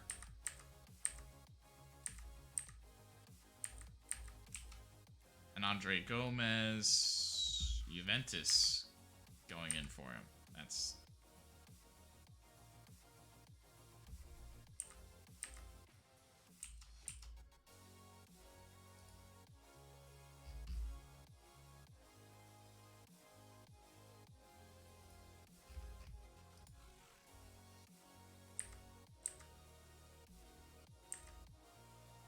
No, and he rejected it.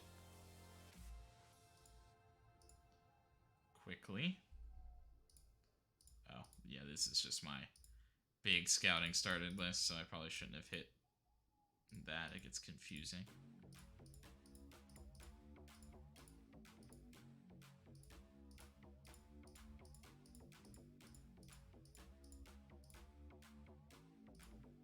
Okay. Just clicking through all that.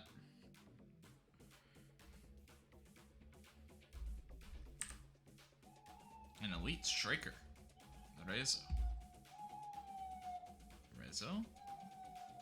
Looks solid.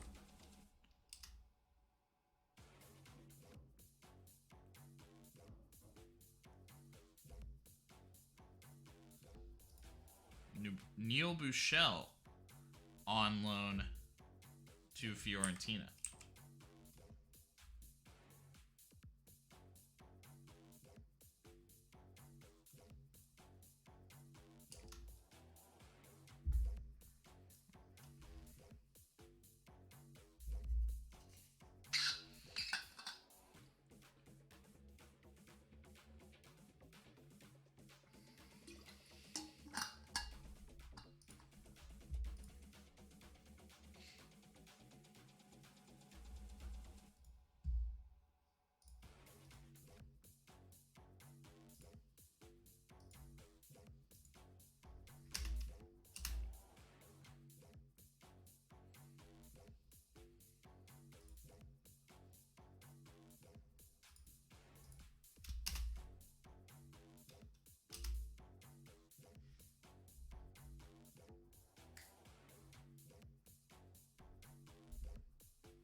Yeah, this must be where I was before. Some of those guys are sort of looking familiar.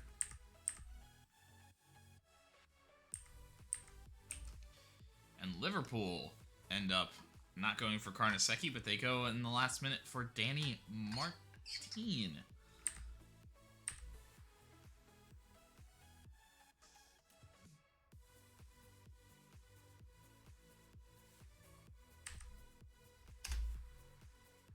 Yeah, seems like we're not going to be able to get Seville off the books, though, unfortunately.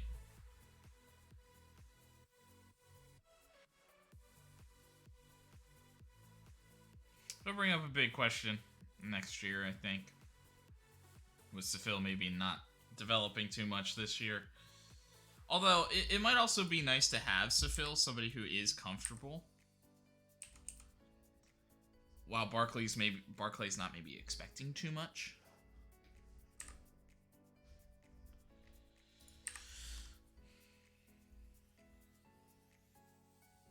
Oh yeah, and then they got Andre Gomez, so they're totally like fine, yeah, whatever. Yeah, I think he's a good signing. So I don't think Seville will move on. We do bring in competition, but I don't know. I'm pretty happy with the player we brought in. It's maybe greedy, but I don't know. We have to like take swings. at that position.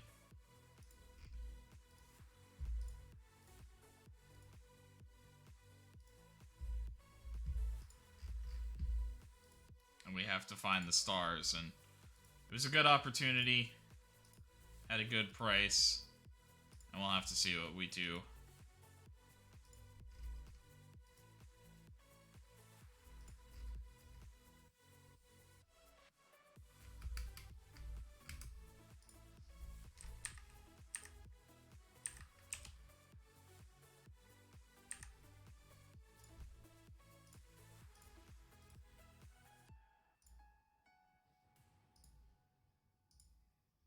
Wait, what?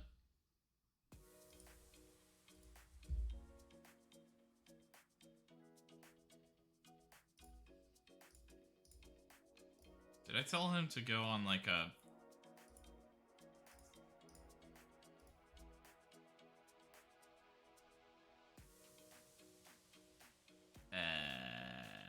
what just happened? Was it a leadership course? I must have accidentally hit leadership course. Because I thought it said like intensive language, but then like he is Italian. So I don't know.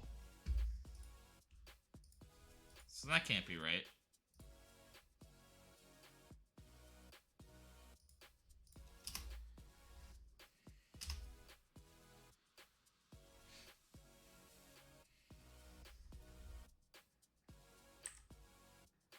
Yeah, so not too much for us. Yeah. See, that's where that hurts, though, us spending that money. Spending it all. No, I didn't just want to do it. We targeted Peter, and I'm happy that we got him.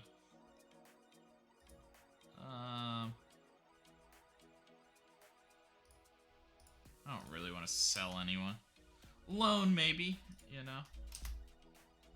If Sefil can loan out somewhere, I'm not too opposed, but I do want him to, like, play, and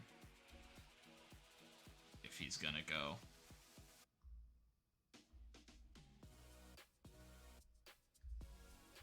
Team registration.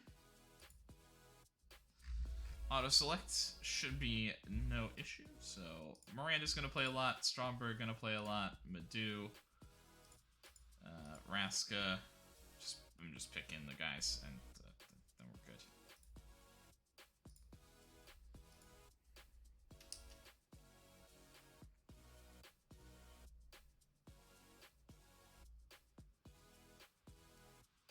Yeah, I don't know. Whatever I requested, the board is probably gonna say no to, though, with us not there, and I'm gonna go. Yeah, I didn't really mean to request that. So, oh, actually, I wonder if I could cancel it in like Club Vision. No, apparently not. It was a leadership course. Okay. Nope. Great. Thank you. Understood. I mean, how dare you? Yeah. Get Andrade in.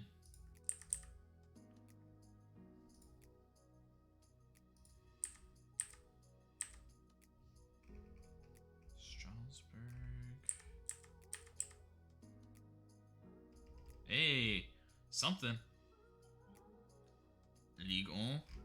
Still going. Squad player, important player out there. I kind of hope he chooses one of the important players, but...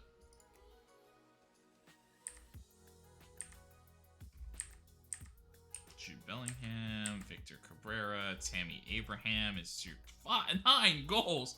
Alright, easy there. Anthony Madu in your player of the...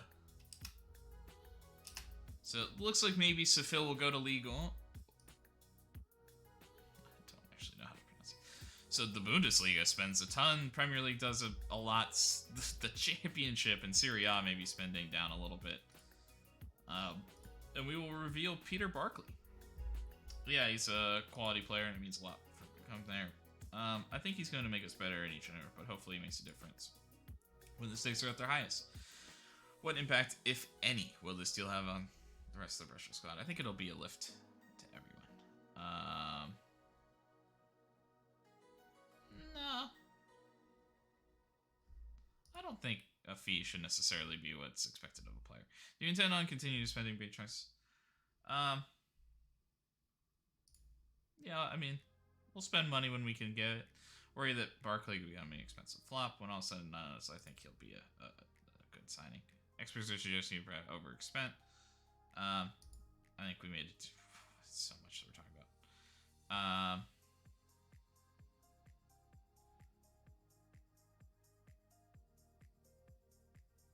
I don't think any player needs a sort of pressure on it, but I am excited what he can bring to the table. Barkley, favor the most. I think he'll fit into our plans. Yeah, my job is to make sure everybody works well together. That was tough to navigate. A lot of questions about his fee when it was like not that crazy. I think the crazy thing is that we do spend a lot now for a player, and that probably is going to force us.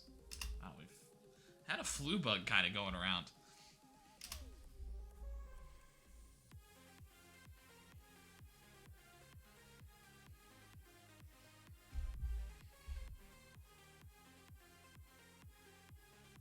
I guess that'll be the big question about... well, I guess with Seville out, he'll be a replacement, so should be able to register Barkley.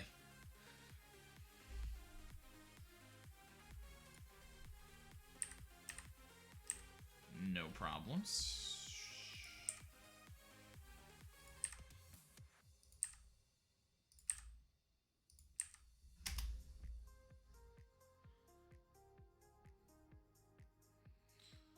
Scouring the world.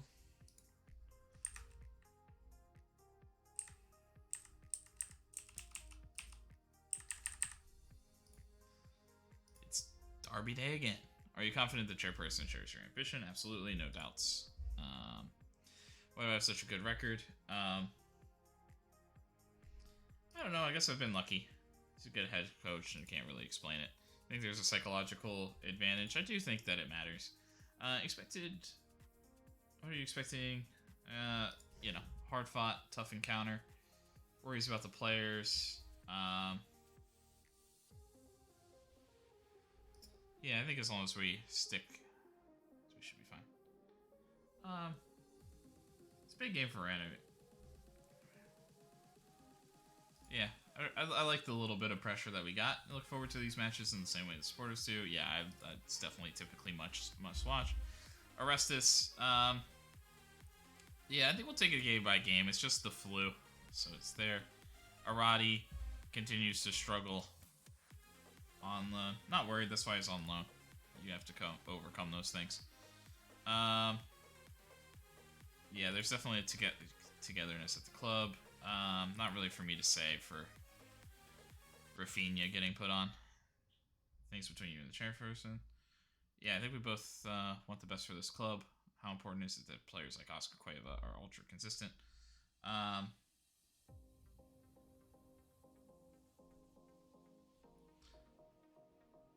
Yeah, I love the consistency it brings. How important is Danilo Pekovic? Yeah, he lives for these games. Karnaseki put the pen to paper.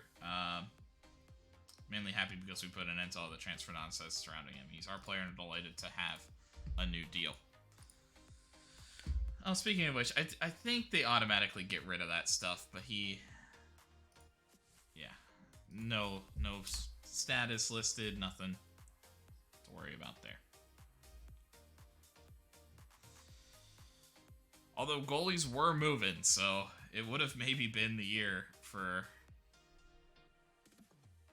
him going to a top team, us getting somebody else, you know.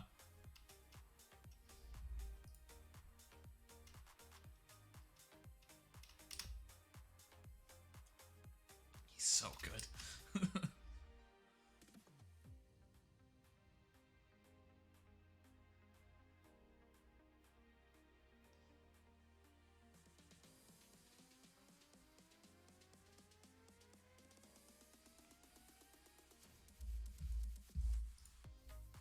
Andrade with the tight Achilles. Not too concerned.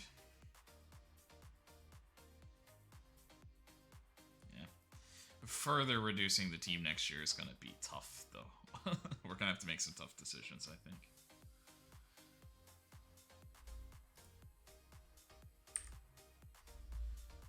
But we kind of have to keep the money flowing on transfers, I think.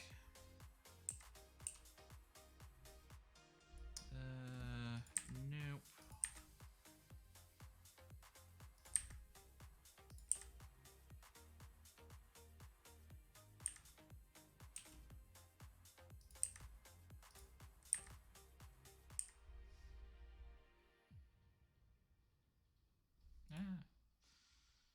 So I'm going to do like attacking, defending.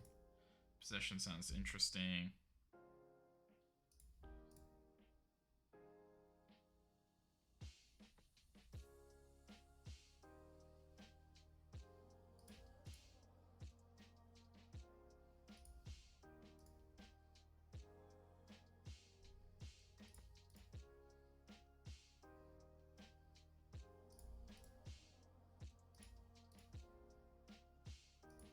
Bonding.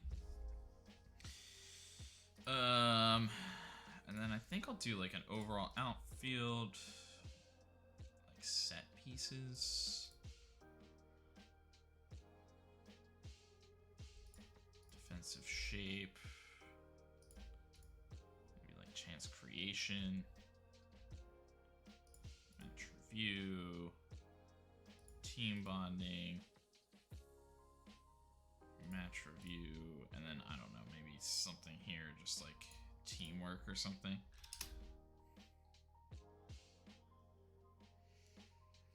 We might just end up resting those 2 days anyway. Chisea scores twice in a win for Juventus over Sampdoria. Roma win over Torino as they maintain European spot. Draw for Fiorentina, who continue to just kind of be in the middle. And a tight one. Lazio tried to come back, but Milan hold on. And I don't want to make too big of a deal of it, but it does seem like Milan are kind of settling down a little bit. I know we beat them in the Super Cup, but that was early. They've had some dominant things now.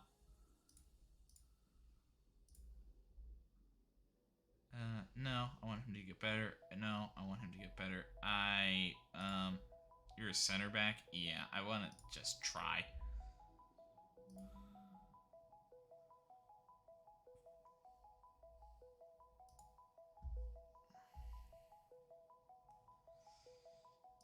Yeah, him, because like his legitimate tackling skill isn't great, so he's better to just like read the game really well with his high mental stats. I think I am okay with that. Yeah,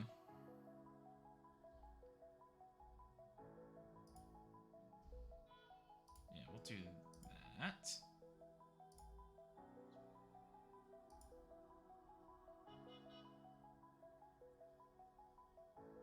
Raska is now highly influential. Abdullah is now influential.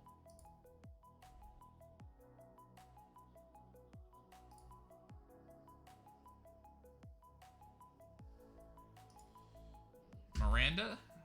I mean, this is what we wanted to see from Valentino Martinarini. 2 goals, 3 assists, getting his time in all competitions. 4 goals, 3 assists. Generally doing okay, but you can see that he's just not dominant.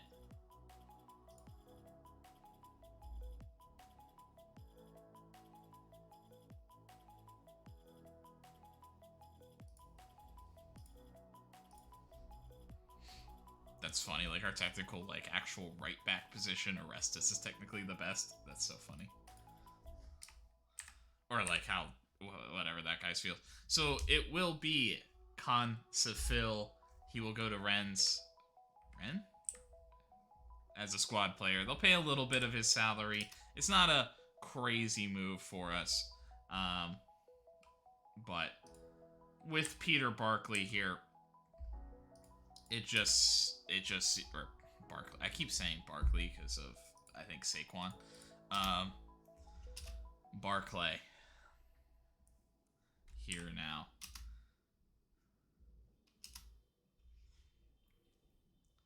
I think he's got a lot of potential, I think, to be really, really good. I think he might be the best signing that we've had yet at that position, and Birkenbaum's been pretty good, right? Like,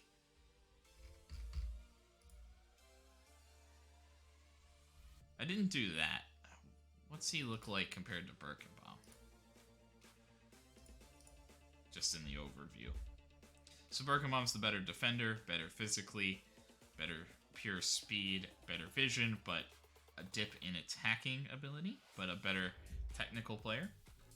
Barclay's a little better in the air and generally better mentally. So again, whatever they're kind of quantifying into attacking, which could be like finishing, right? Which obviously these guys don't do. But I'm not trying to say that it's like a huge thing. But these guys do kind of get open on these wide spots every once in a while, you know? And there is something I should do.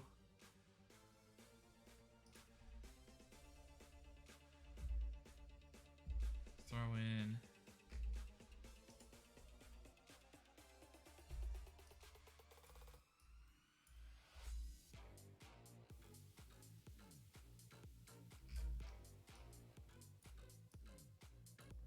Also, are you good at, like, corners? No. Free kick taking? No.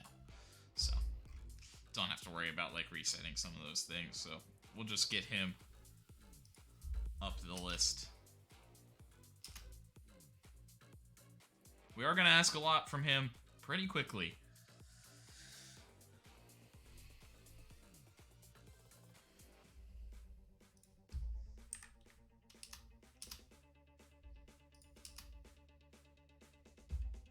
So suspension for Barcelo, Orestes out with the flu. Karnaseki will get the start, because of course he does. Abdulev getting back into the starting lineup.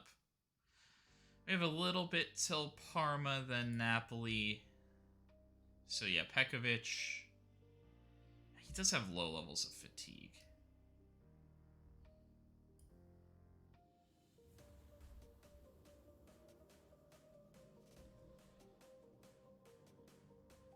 But maybe he'll sit for Parma, and I think I'm okay with that. Birkenbaum will get the start on the right. Nordberg will get the start on the left. I keep not setting him up to, like,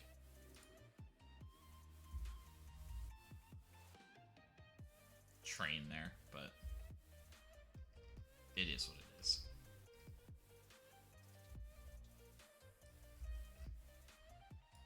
Barclay up.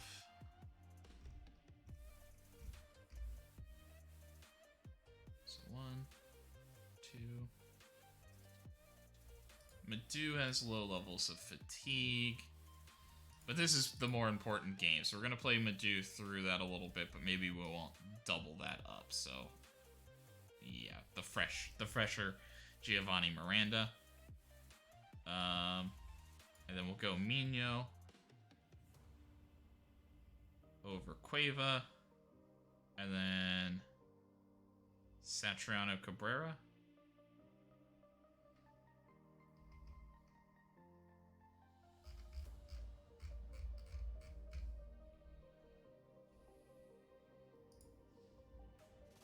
And we've got a kind of chaotic bench.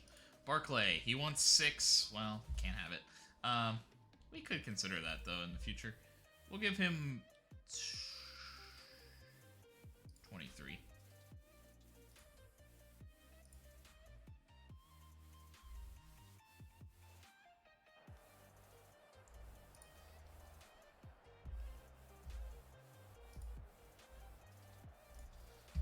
We will look at the opposition. Yeah, I don't really care about pressing those guys. We're also going to take this hard tackling off. I don't know how close of a game they'll call, but... So he's going to cut inside. Romas is going to cut inside. So the width guys are going to be Mertens and Ireland. And so we're kind of okay with that. How will you look to build on impressive performance? Yeah, it's giving everybody a real lit. Yeah, we just need to keep stringing those together. I don't know.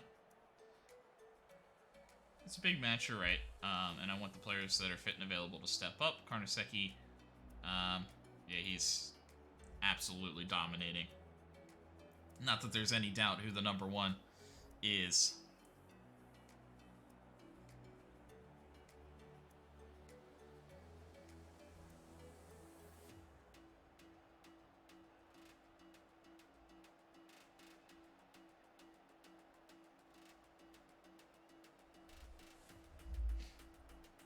Sorry about that.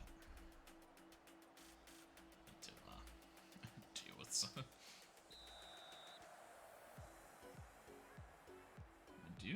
Dulev? And back to Carnesecchi, Brescia restarting. Galbraith, Abdulev, and Pekovic, your back line today. Birkenbaum back in the starting lineup. Madou, Miranda, and well read by Ireland. Again there, it's like Madou's making a surge. It's like strikers make a surge. It's very overly critical, but I do think the game sometimes it's like I don't know.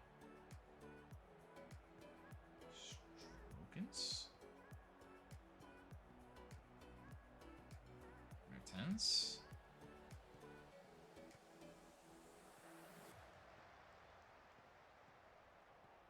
Atalanta doing a pretty good job just kind of holding on to it. There's one thing, they do have us outnumbered in the midfield, so kind of easy for them to just do this pass back thing.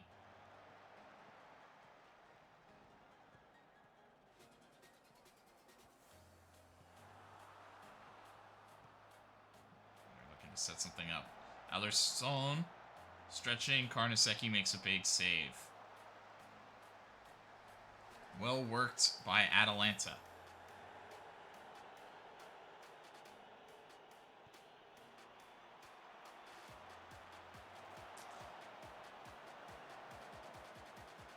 I mean, we haven't seen what we're doing on the other side, but we've generated something, you know.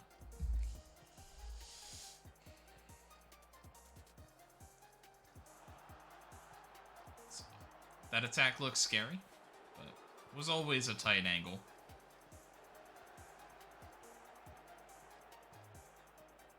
Not saying your keeper can't make a mistake, but you trust it. One thing I don't like, I mean, it doesn't look like... Okay. I mean, I don't like it. I am going to drop the line to standard, and I'm also going to go a little bit higher in our line of engagement. I think we need to press these guys a little bit more and just force some things to happen a bit more. And I don't necessarily like that gap and that spacing of the lines, but I think that they are looking for that final pass. Their desire is for it to be a through ball, you know?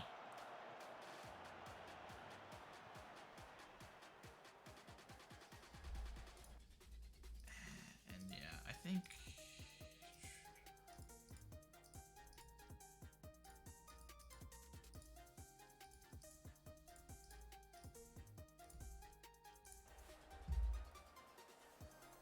a little bit longer, a little bit faster. Yeah, they just generated two very quality chances. Also, boys, stop fouling, please. Stay on your feet, boys. I mean, I know that they're having possession. Where is that? Stay on your feet. But we can't. It can't be 6-1. You can't. We can't be doing that. That can't be the ratio we're looking for.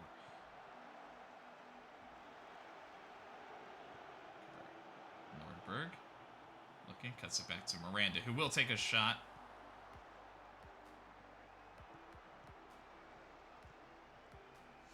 Something a little dangerous for Brescia, at least offensive pressure. Both squads generally creating good chances.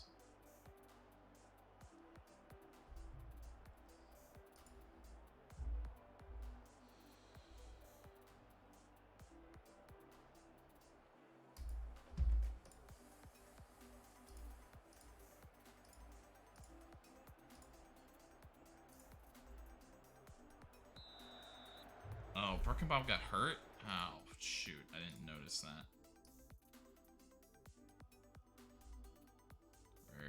Well, welcome to your debut, Peter Barclay.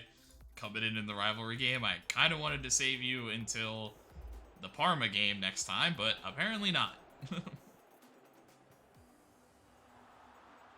Ooh, nearly there. Castrovilli blasted it, but it's wide.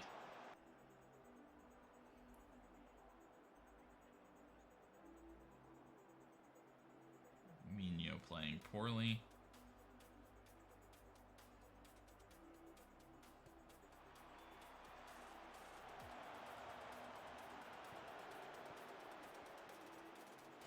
And a goal! A brilliant one at that! From Giovanni Miranda. From range. Low. And a moment of quality coming through for Brescia.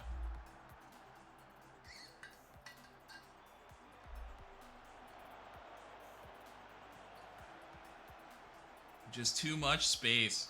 And the keeper not quite in good enough position when maybe... I mean, the only goal for Giovanni Miranda this year, so maybe not something he was expecting.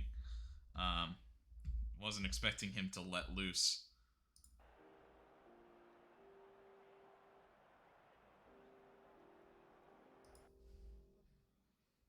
Yeah, I know Cabrera's struggling too, but I think we're gonna go Oscar Cueva.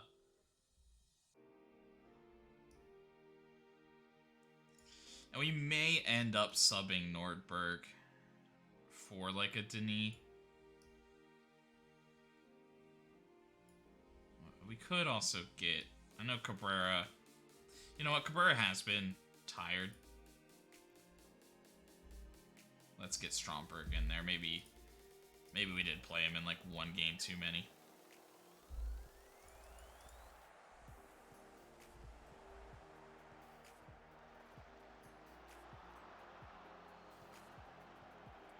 Karnaseki with a big clearance. Cabrera goes for it, and he's going to look to surge. Well, this may change some things while he passes a brilliant one off to Satriano, who doesn't finish it off. I think the right decision from Cabrera. But we'll still take him out. Nicely done. Giovanni Miranda. Oh. Gotta send that pass through, but it's Cueva surging forward. Gotta pass that back to Stromberg. You gotta find a way to get the pass through.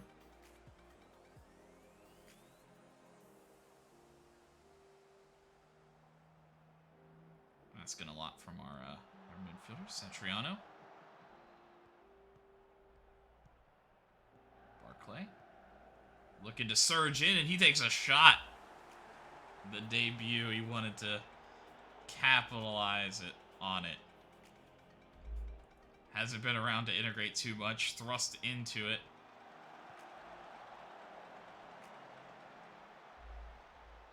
Madu and Miranda are gassed. No substitutions remaining. Pekovic a little gassed as well.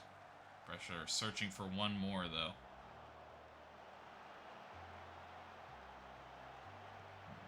Madu with a blast. Romas. Piscina.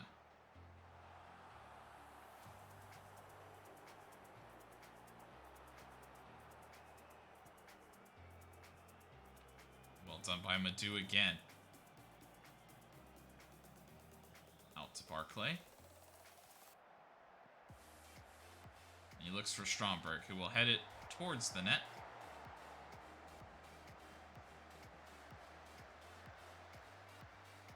But well over, ultimately. Tough day for Nordberg, out of position. That's kind of to be expected. Also thrust in a very important game. Miranda booked.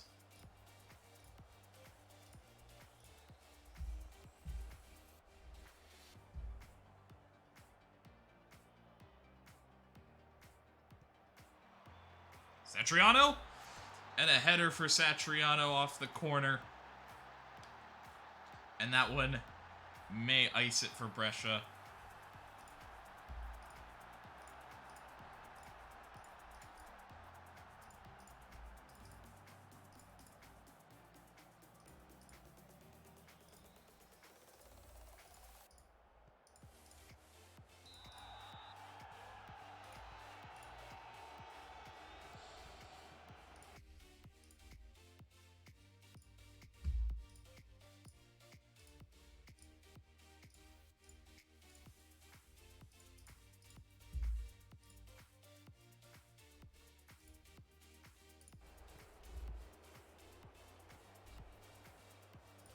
And one more thing.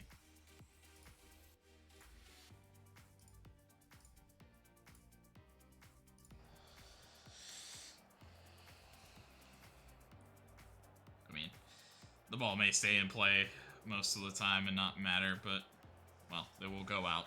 So the instructions can get in. We're going to try to slow it down a little bit. As much as we can.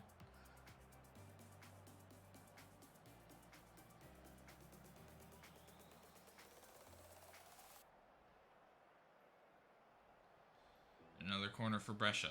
They've been dangerous all year. Satriano's already scored once. This one goes to the far post, which is not the standard for this squad. Ruffoni. Tanguy and Dabile looking for space. Pekovic heads it. Nordberg heads it, but only as far as Ndombele. Atalanta looking for a late one. That one's got to be offside, though. The flag is up, and Brescia will take their time to get this restarted. Atalanta controlled today's game, but Brescia's 2 moments of quality came through. And this is a team that is very comfortable playing in multiple stages, multiple ways. They don't mind the counter-attacking, the soaking up pressure.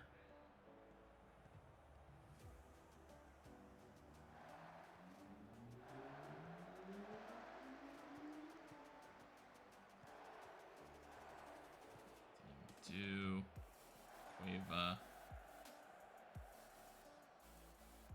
Searching out for kind of no one there. Or maybe Barclay not on the same page, the new guy. Probably getting too many instructions in his first game saying, hey, don't go too far forward, don't do this, blah, blah, blah.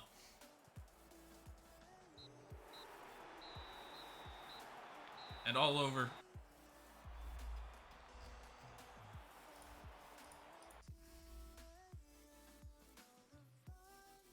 Nice win and a good way to get one over our rivals. Good job, boys. We conquered. A great day for Danilo Pekovic. Good day for Marco Carnesecchi. He had to soak up some things. Satriano with a big header. And a brilliant goal. You can talk about luck here and there, but, you know, we felt like we were good. Good to beat you around. Yeah. Really pleased, especially for those fans. Yeah, you see, I mean, we were still generating our chances. It's not like there. Yeah, we allowed them to hold the ball in the area of the field where they couldn't hurt us. We knew we had to be clinical in any opportunities that came our way. Definitely could have been a 0-0 draw. Elsewhere, Inter get the job done, and Napoli beat Hellas Verona. Birkenbaum. A little upsetting that it's just a tight thigh, but I'm glad it's not going to be anything worse. Another good game for Danilo Pekovic, because of course it was.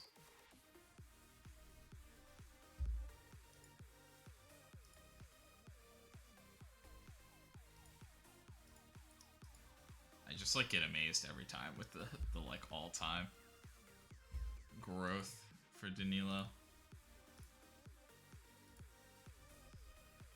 Carnesecchi's 100th league appearance, and in almost half of them have been shutouts. I mean, it's a great achievement for him. Miranda's goal, absolutely brilliant. Pekovic had a great game. Yeah, pleased. That's what we went from. Yeah, we like to play the spoiler. It's a new signing of Barclay. I think we'll take it slow introducing Peter to the team. Nordberg played. Perhaps it depends on a few factors, but generally we like.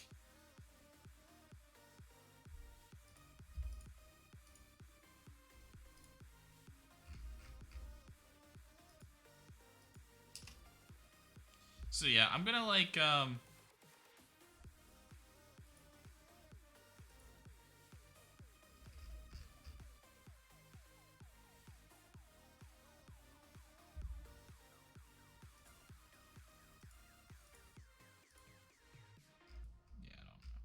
I don't really know the rules.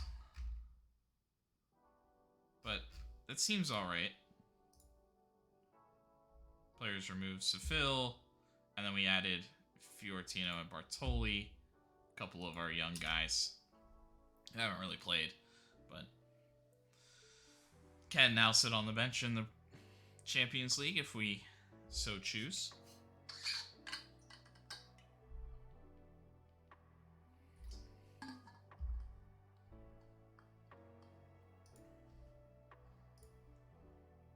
Yeah, good pass structure.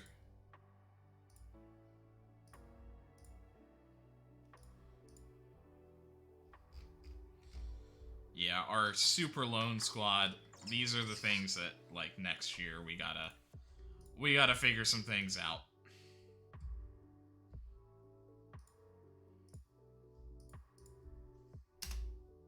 Seville and Raska. Seville no longer here, but he does make the Serie A team of the week.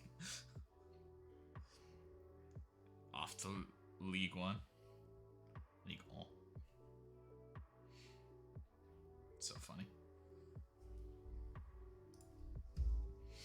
Danny Martin will move on to Liverpool. They couldn't get the deal done. Ahead of that, who is Liverpool's keeper now that they're like interested in like all these good? Yeah, looks fine, but definitely not good. And Walton is worse, so yeah, they just don't have a good keeper, I guess. Satriano gets his goal bonus. Pat Young, sure. Sure.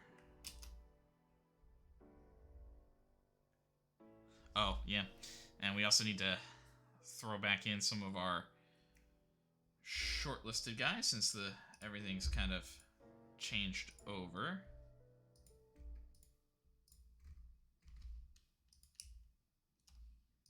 Oh.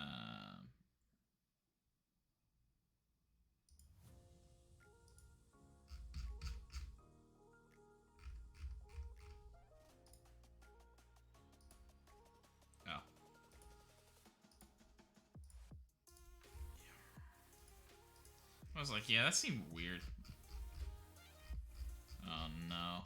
Oh no. Yeah, because we haven't like gotten through our other guys yet.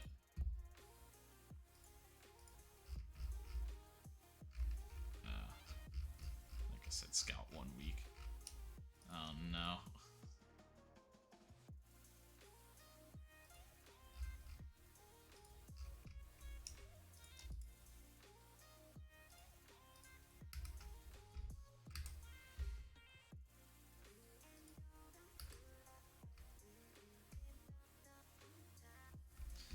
We're working through it, but it's not.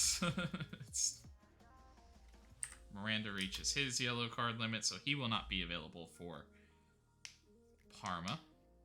So, now that we have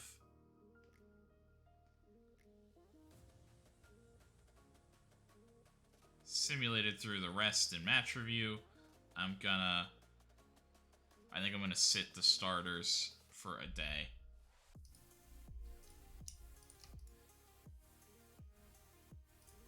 Just one.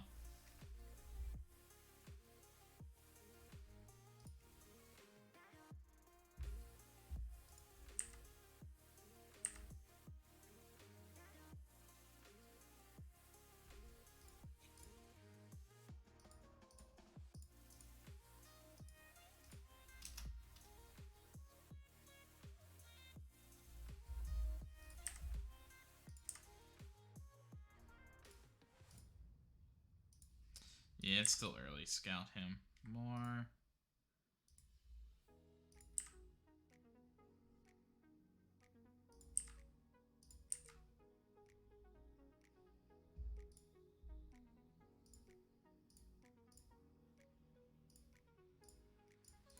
Yeah, I don't know. Maybe I should be more critical at this first,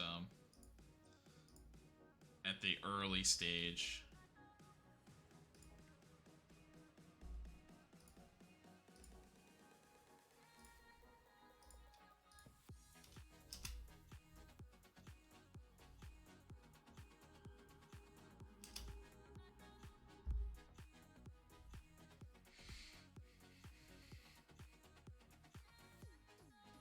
Fiorentina beat Udinese. Juventus beat Milan, and they close the gap with second place.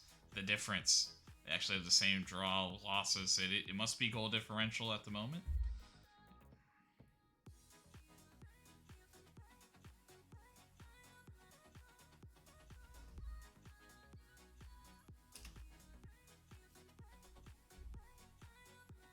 But that's good for us.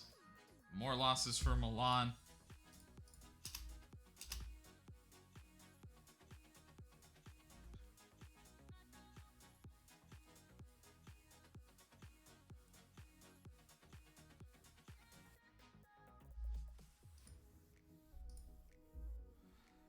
Carquette.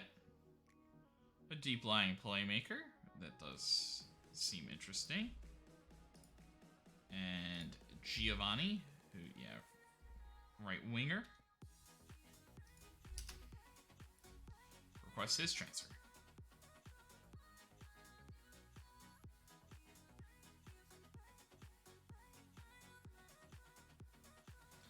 I wonder if they got kicked out of the, like, cup or whatever, or something, and they had, like, promised cup victory.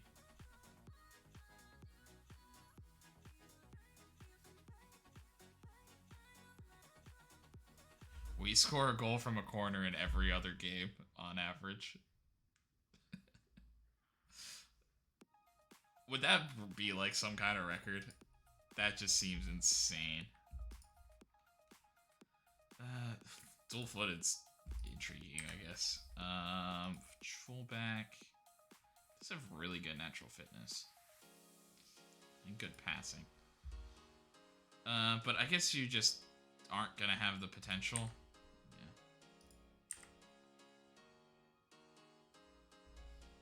Goalkeeper. No. Rosadas. Really physically gifted. Yeah, I think we need a little bit more information on you. I mean, they're 16-year-olds, so maybe I should, like, give them a little bit more benefit of the doubt, but...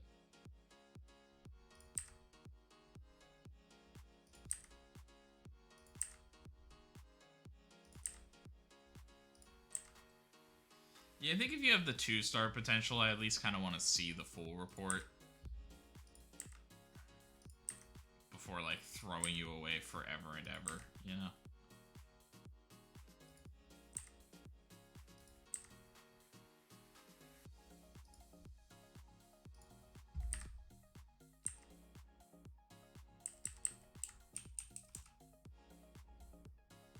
Sellout expected.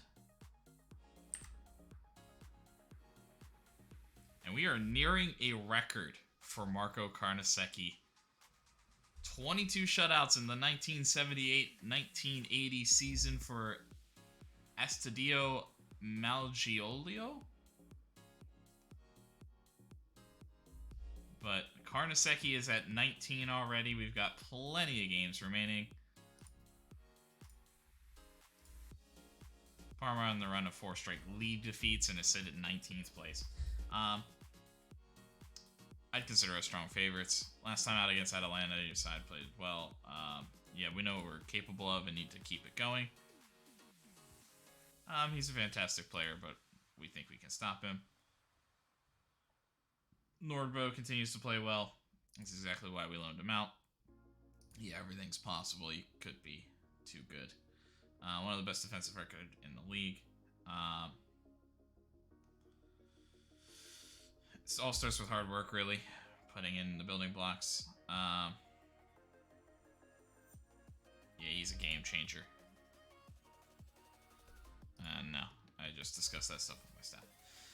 Thoughts on Cagliari lighting up Serie A so far? It's exactly what we want to see. We want to see more teams be good, man. We were kind of hoping Parma was taking that turn, and they seem to have slipped up. Birkenbaum twists his knee. So we are going back, right back to Barclay. God. So we get the full thing here. Dull-footed Serbian.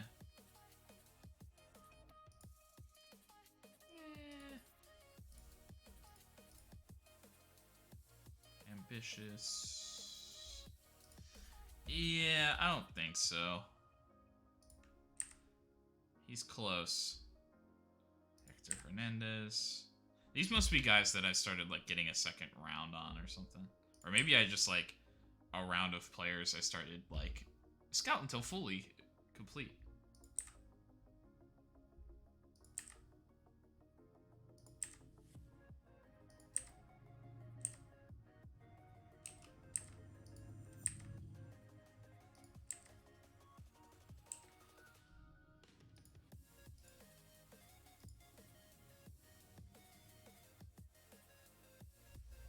That's interesting.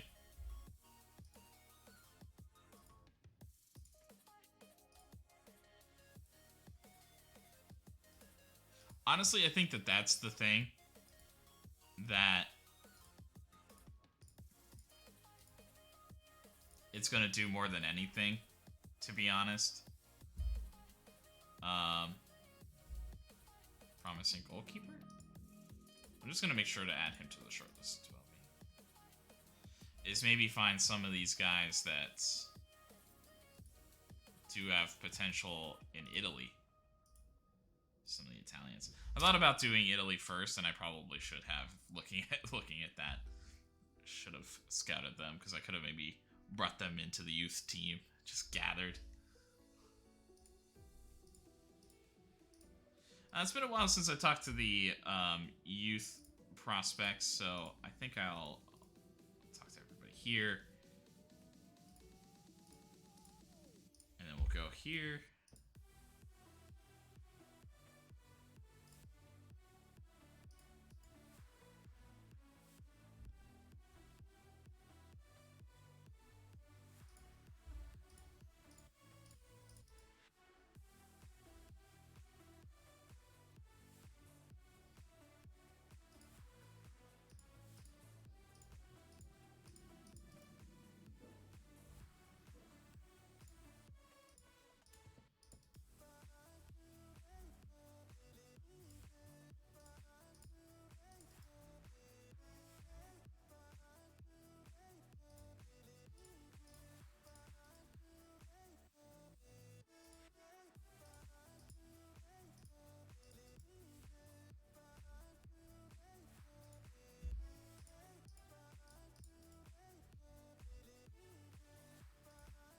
$650, bad enough to warn player? I think it is. Or 6.5, yeah.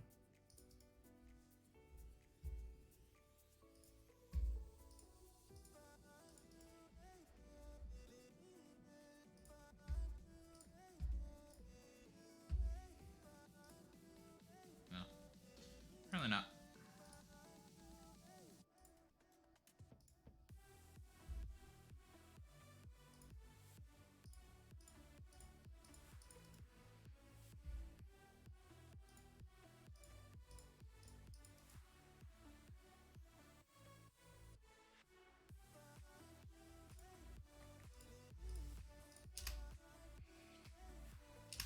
Torino over Genoa as we head into Saturday and our game against Parma. This might be the last one of the stream. I kind of want to push on to Napoli and set ourselves up.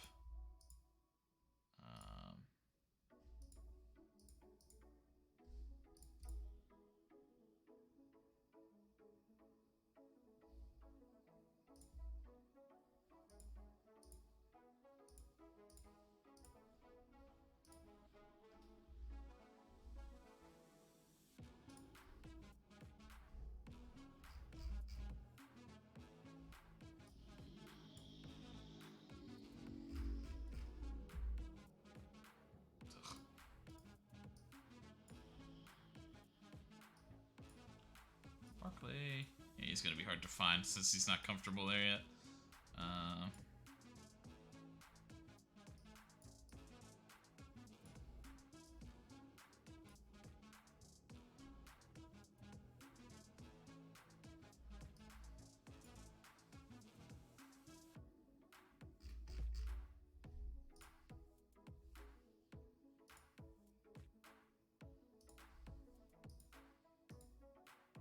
Just curious what he's been doing. Alright.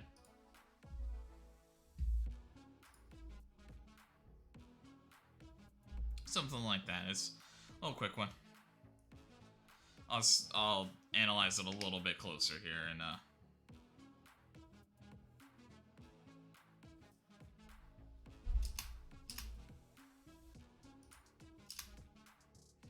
yeah, so Karnaseki.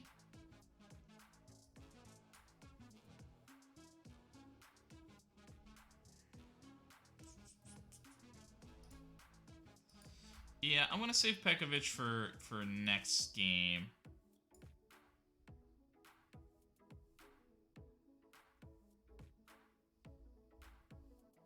Barclay, Barcelo.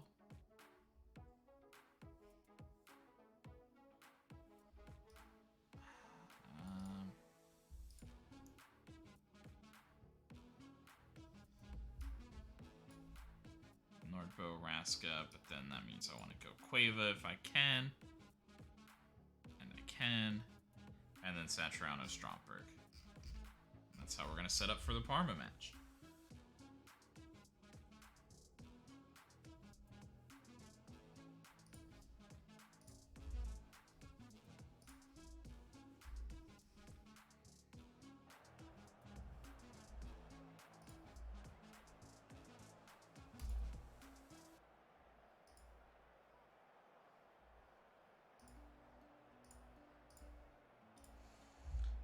Opposition-wise, yeah, I don't really care about that. Don't necessarily care about that. What are your wide players doing? Yeah. This is a strange one. Gonna cut inside. So then we're worried about... I assume... Yeah, definitely worried.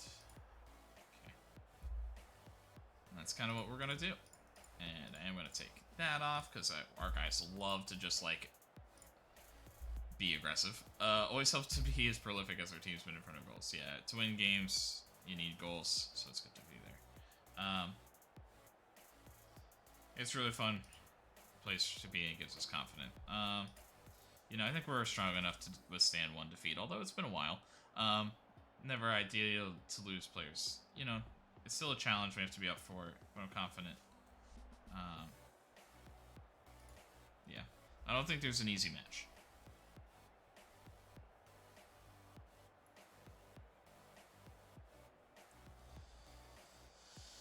Parma.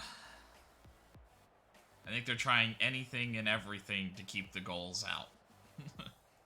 Putting everybody behind the ball, lone striker at the top. As they just try to stop the bleeding and get back on track. A team that has been up in Serie A the last 2 seasons.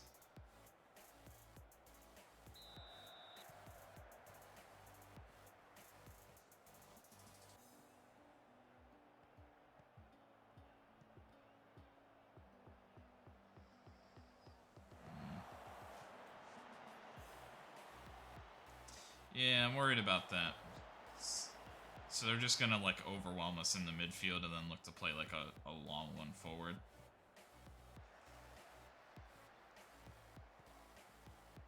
I can definitely see the game kind of going that way.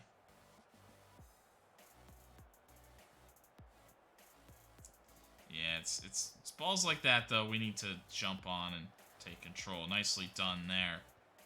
Stromberg, pass back, falls back on Stromberg's feet. They just have so many players. Barcelo. He looks to pump one. Satriano. Wide.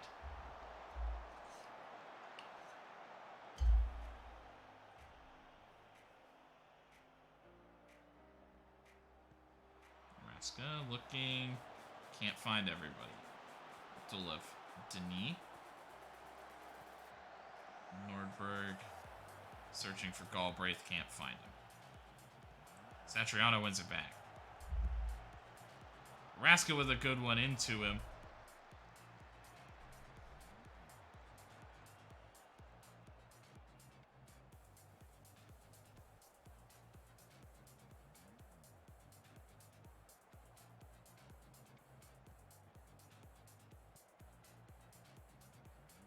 Stromberg searching for Satriano. Can't find it. Capellini plays it well.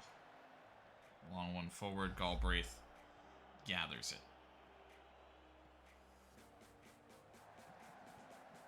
Cueva. Good first touch. And he finishes it off.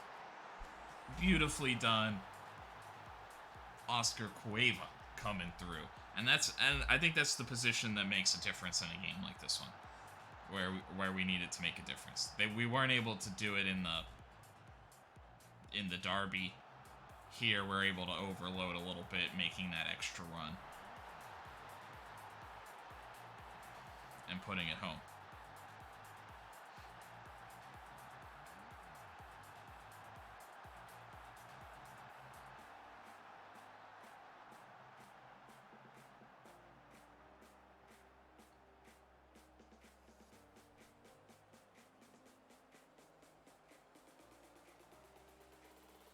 Barclay struggling some more. Nordberg. Just over. But not the worst free kick attempt we've seen. Stromberg rushing forward. And he'll get taken down. A man on a yellow already. And Parma will be down a man for the rest of this one.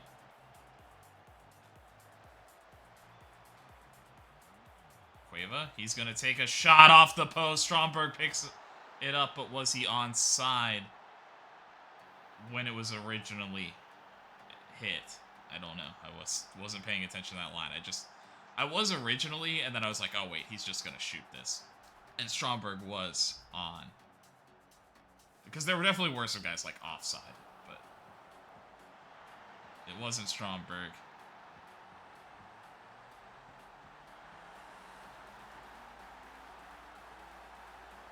Satriano on the backside. It somehow pops out. A huge clearance.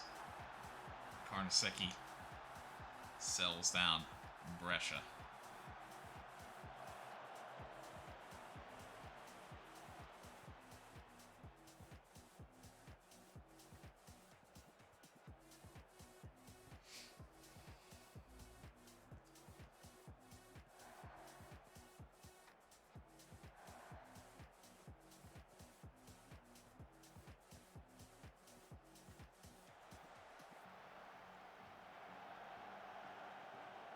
Marcelo.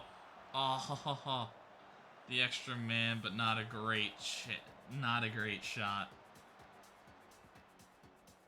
Really could have been, should have been more. And a dominant first half. It was dominant before the sending off. It didn't get any better for Parma after.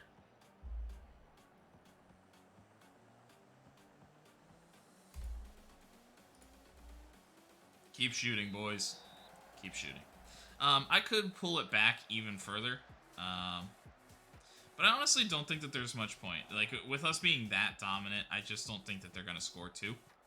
So, like, honestly, us, like, taking our foot off the gas and, like, giving them hope too early and giving them an option, I think would actually be worse for us, so...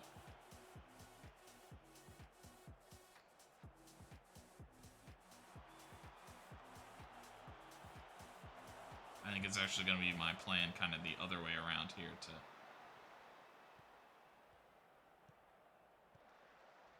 Nordberg searching. Satriano will shoot from distance.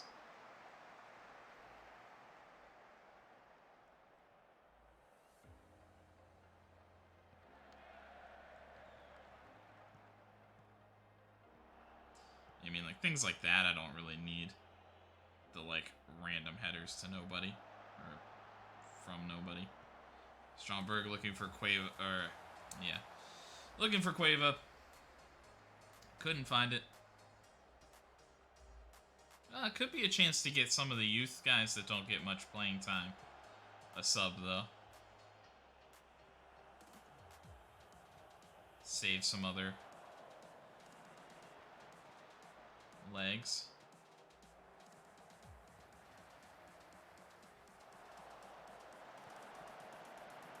Raska searching pass for Barcelo. Pulls back to Ras. Barcelo. Cueva off the post. The second time he's hit it today.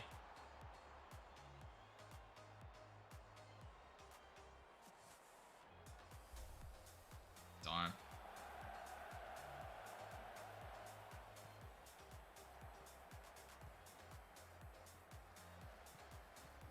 Stromberg looking to burst through. He does. A one-on-one opportunity with a good first touch. They have peppered this goal. The fact that it's only 2-0 is a testament to how well Mavogo has been playing. So, our youth guys. Fiorentino, he's a right wing back, right? Or center back, but not enough jumping reach to justify that. Bartoli would be a sub for Oscar Cueva, which we could do. And Beraldi, he would be a sub for one of the front guys. I mean, I think we'll just sub all three of them in. Beraldi in for Satriano.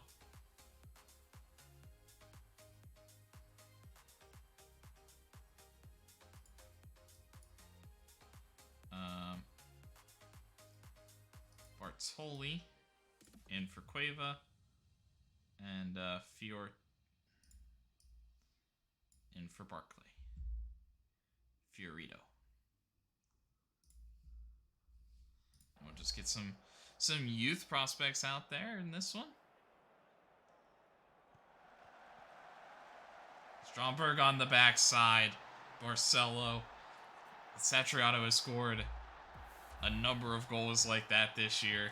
And to see Stromberg come through in a similar manner is very, very interesting.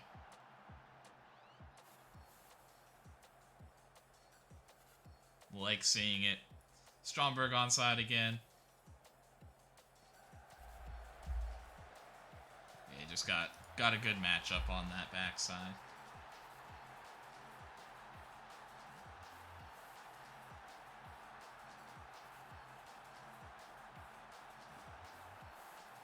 Marcelo dinked up. That's not good.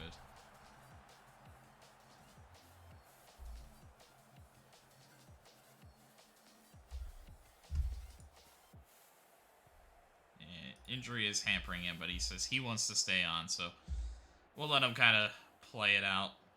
Hopefully it doesn't get any worse.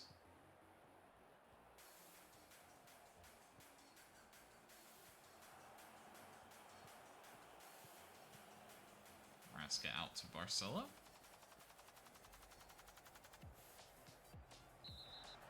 Hey, easy. He's already hurt. Another one? Another sending off. Bola already in the books. Maybe getting a little too physical here for Parma. Another man sent off. Compounding problems.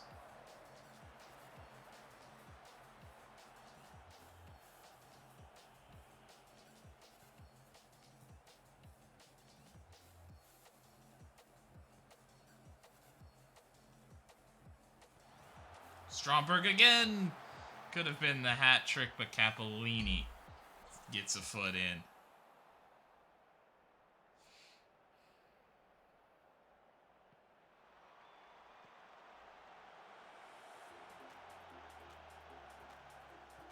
Bartoli, Raska. Back to Bartoli, the tiny man. Looks to cross one in, can't get it. Denis now stepping forward. He goes back to Raska. He had time on his strong foot. Fiorentino. The young prospect wanted a glory goal in his debut. He might have played before, but I'm just going to say debut for these guys. It's a little easier for me.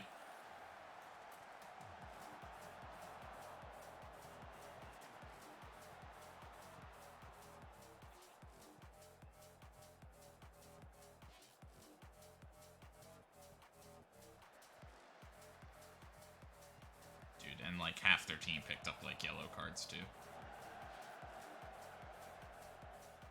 So they might not even just have 2 suspensions going in. Like if anybody was on the yellow card warning, they're out too. And it's all over. 3-0, pretty dominant fashion for Brescia. I mean, I think the only thing is that they were tackling so rough most of the game that we may have picked up a couple of little knocks.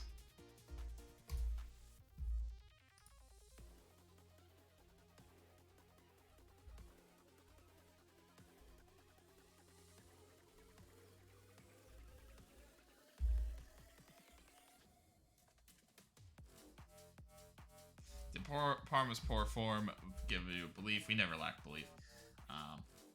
We're looking to compete. Unbeaten run. You know, we're confident. We won't get too far ahead of ourselves, but we do rate our chances against everyone. We're worried that some brush might grow complacent. I think there is a fine line between confidence and complacency, but I think we're on the right side at the moment. We just need to keep that winning, that dominance, that desire in here.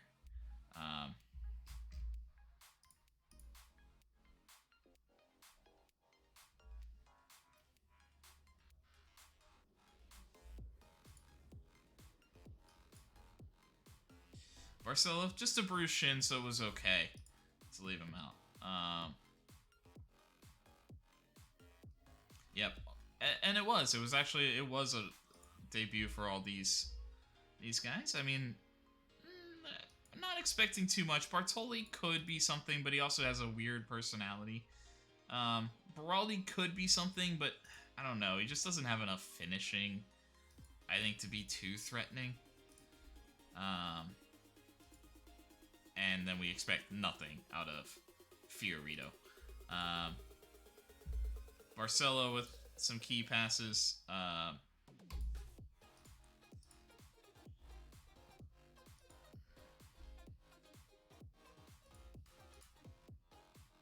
Oh, hello. He doesn't have good crossing, though.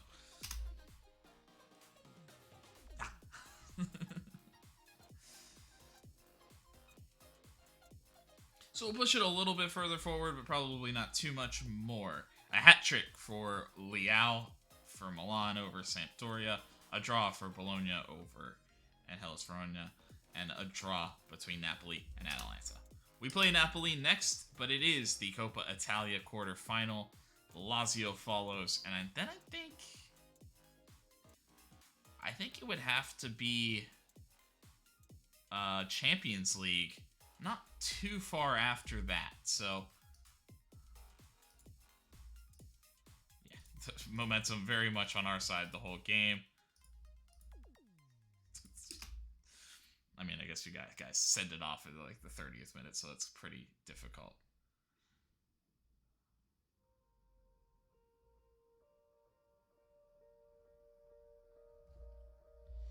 Mourinho Villalpando, ex-Brescia man, who I do like. He honestly, I've been talking about, I can't afford that, obviously, but I have been talking about who is the Satriano replacement, that guy that can be dominant heading the ball, as well as like finishing off chances and being there, and I don't think Villalpando is like perfect for that, but he's pretty close, you know. Like, if you could get a value out of this, like he refused to sign a deal for a long time, I wouldn't necessarily be opposed to like bringing him back and pairing him with Cabrera.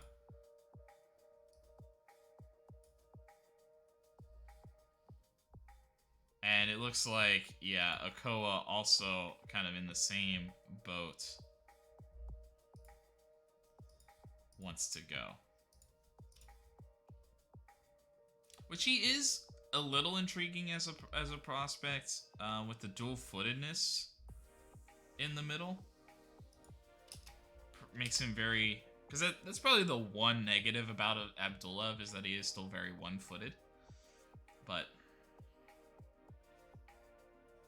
is what it is. But... not happy at Tottenham.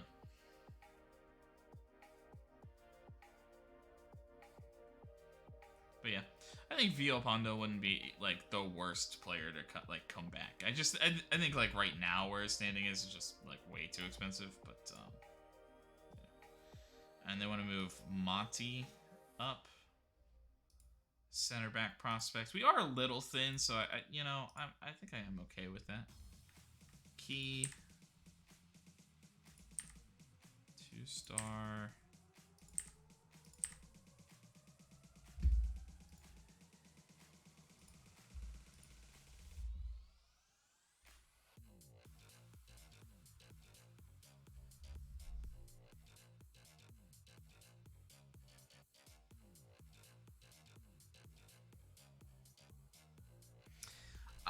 I don't want to say that he's a must-buy.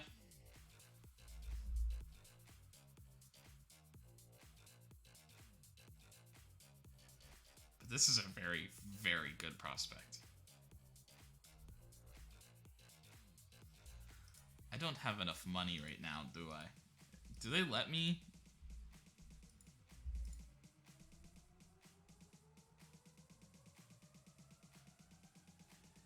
Like, would they let me future?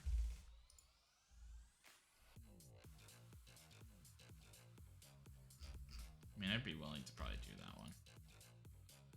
4 million for Tomazic.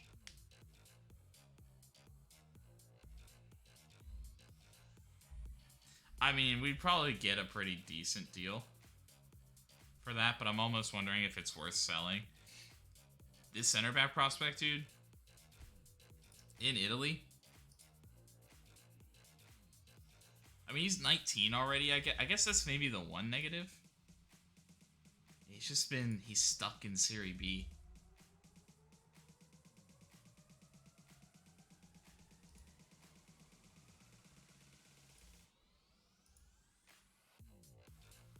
I think we sell. I think we go for it. I mean, we definitely have to make move. Like, if we do this, I mean, he might just loan, to be completely honest with you. But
I kind of want to just like get him though. That's kind of the thing. I'm almost willing to like just pay like 2 million straight up for them to like, okay, you know.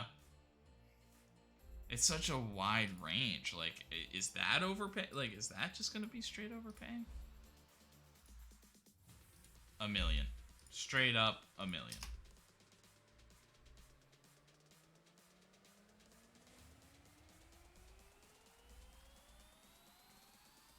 I mean, he seems like a really good prospect. The dual-footedness.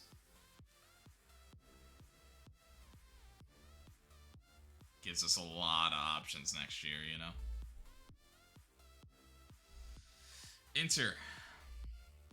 Win over Roma. Juventus win over Frosinone. Fiorentina beat Sassuolo. Cagliari upset Lazio. Oh yeah, I guess, I mean, yeah, they're doing well mid-table. And Udinese beat. Udinese win as they're right on that fringe.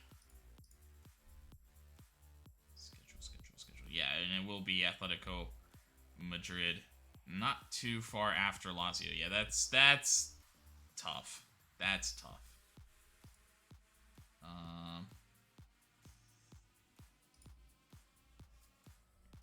Honestly, I think here I'm just gonna go like attacking movement too, just to guarantee we get something.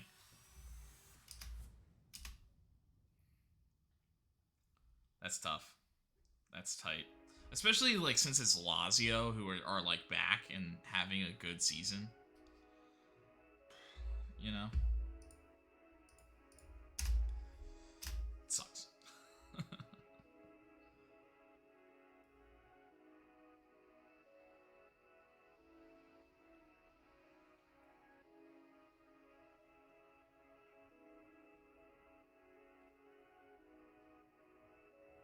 But I think if we grab him, I have no problems like selling Nordbo.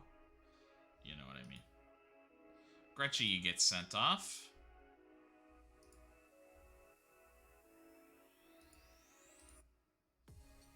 And they just the Whitecaps see that and they go, I want 2.3.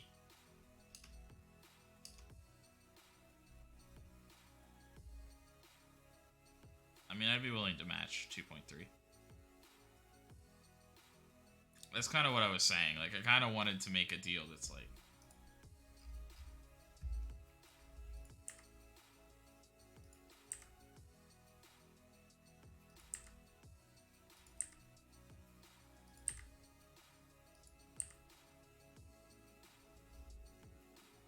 well, hold on. Wait a minute. 17 first touch?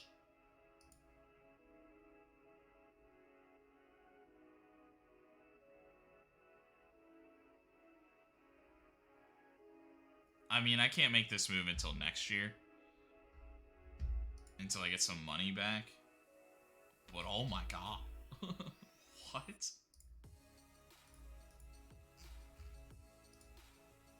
$17? Oh, Empoli. Do not waste this guy. Give him to me.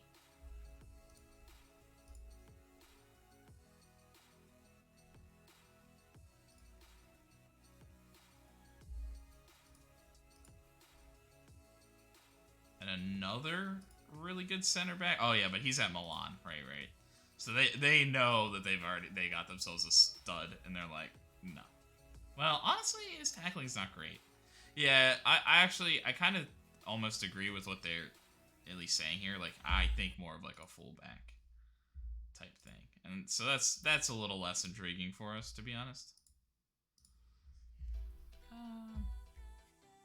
That's too bad. Striker. It doesn't really have it though, and he doesn't do what, he just dribbles. And is inconsistent. Nah, we're good.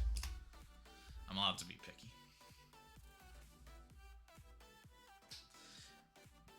I guess that kind of becomes the question. Do I like spend 2 million now, or do I just like hold and try to spend 5 for that other guy? And he's crazy. Also, are they like going to accept this? Oh, they rejected it. Oh, okay. Well, it would have been nice to know. I mean, he's good too, though.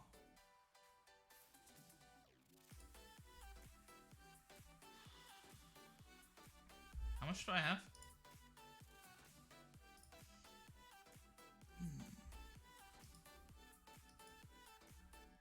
I just don't think I could spend enough money.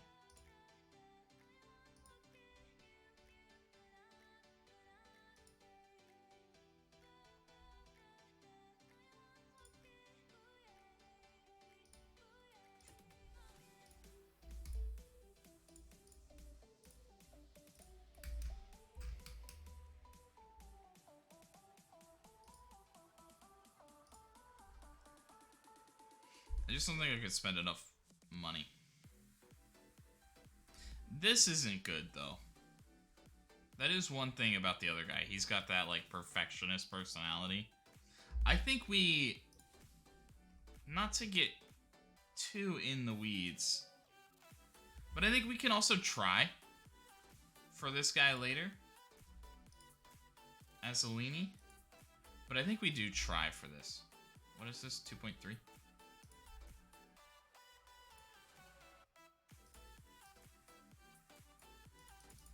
Faster the other way.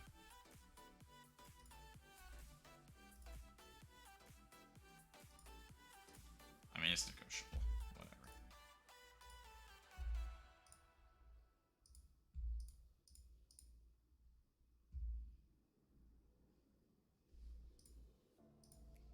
Wait, Mantle stayed? I thought he went somewhere. Did he not? They just had interest and he didn't get picked up? Oh.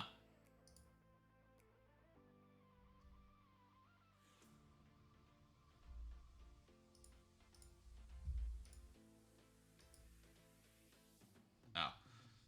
My new one. Alright. Well, I think we will stop right there. I pushed that longer. I got kind of caught up with some of these youth prospects. I guess, again, the other negative, he's 19, and then there's the other guy that's 16. I am much more interested in the other guy that's 16, but maybe we get a little bit more in the now with Sassano, and we can think about Azzolini moving forward. I'm a little worried about his, like, actual personality and what it means, but he does look really good, but so does Cesarano. So I'm not necessarily trying to grab every prospect in the world, but I do think it could be interesting to get some of these Italian guys and kind of boost. We've been a little bit poor in developing our own guys from the youth academy, but maybe getting some of these other guys from some other academies plopping a little bit, poaching after we know a little bit more of what these guys could be is a little bit exciting. So I think we're going to take a look at some of that. I think all we can really do, I just don't think I can go after the other guy. So we're going to go after, also at 16, maybe there's some weird rules about youth contracts and stuff, to where it doesn't really matter anyway. Like, he might not be able to join us. So, like, 19, he can join us next window, no problem.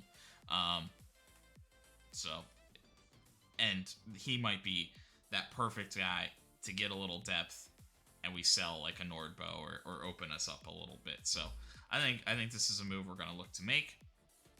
I mean, they at least got to accept it if we match what the white caps are offering, right? So, and I'm kind of willing to spend all of that I just sold out, you know, so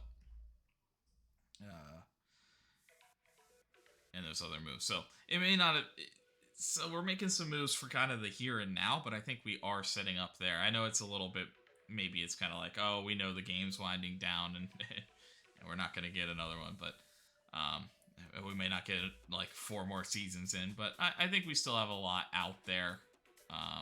Petras is kind of the big one. If he sells for 25, that makes up for like all these other clauses we're selling, because they're gonna sell for like $1 million each or something, you know. So I think it could do a lot with just Petras.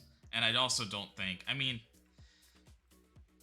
I guess you could argue Mogensen's not at like a top league, so if like a Premier League team came in, they could go crazy and pay like 150 million, but they just didn't seem to be willing to do that when he was here playing pretty well. So I don't know, it could have happened. So the Mogensen one might be the other one we're looking at, but I think we're still kind of waiting on that one to make us money from the installments. So that's maybe more of the installment one, the steady flow, and we kind of just get an earlier draw here at the moment. So that's what we're gonna do.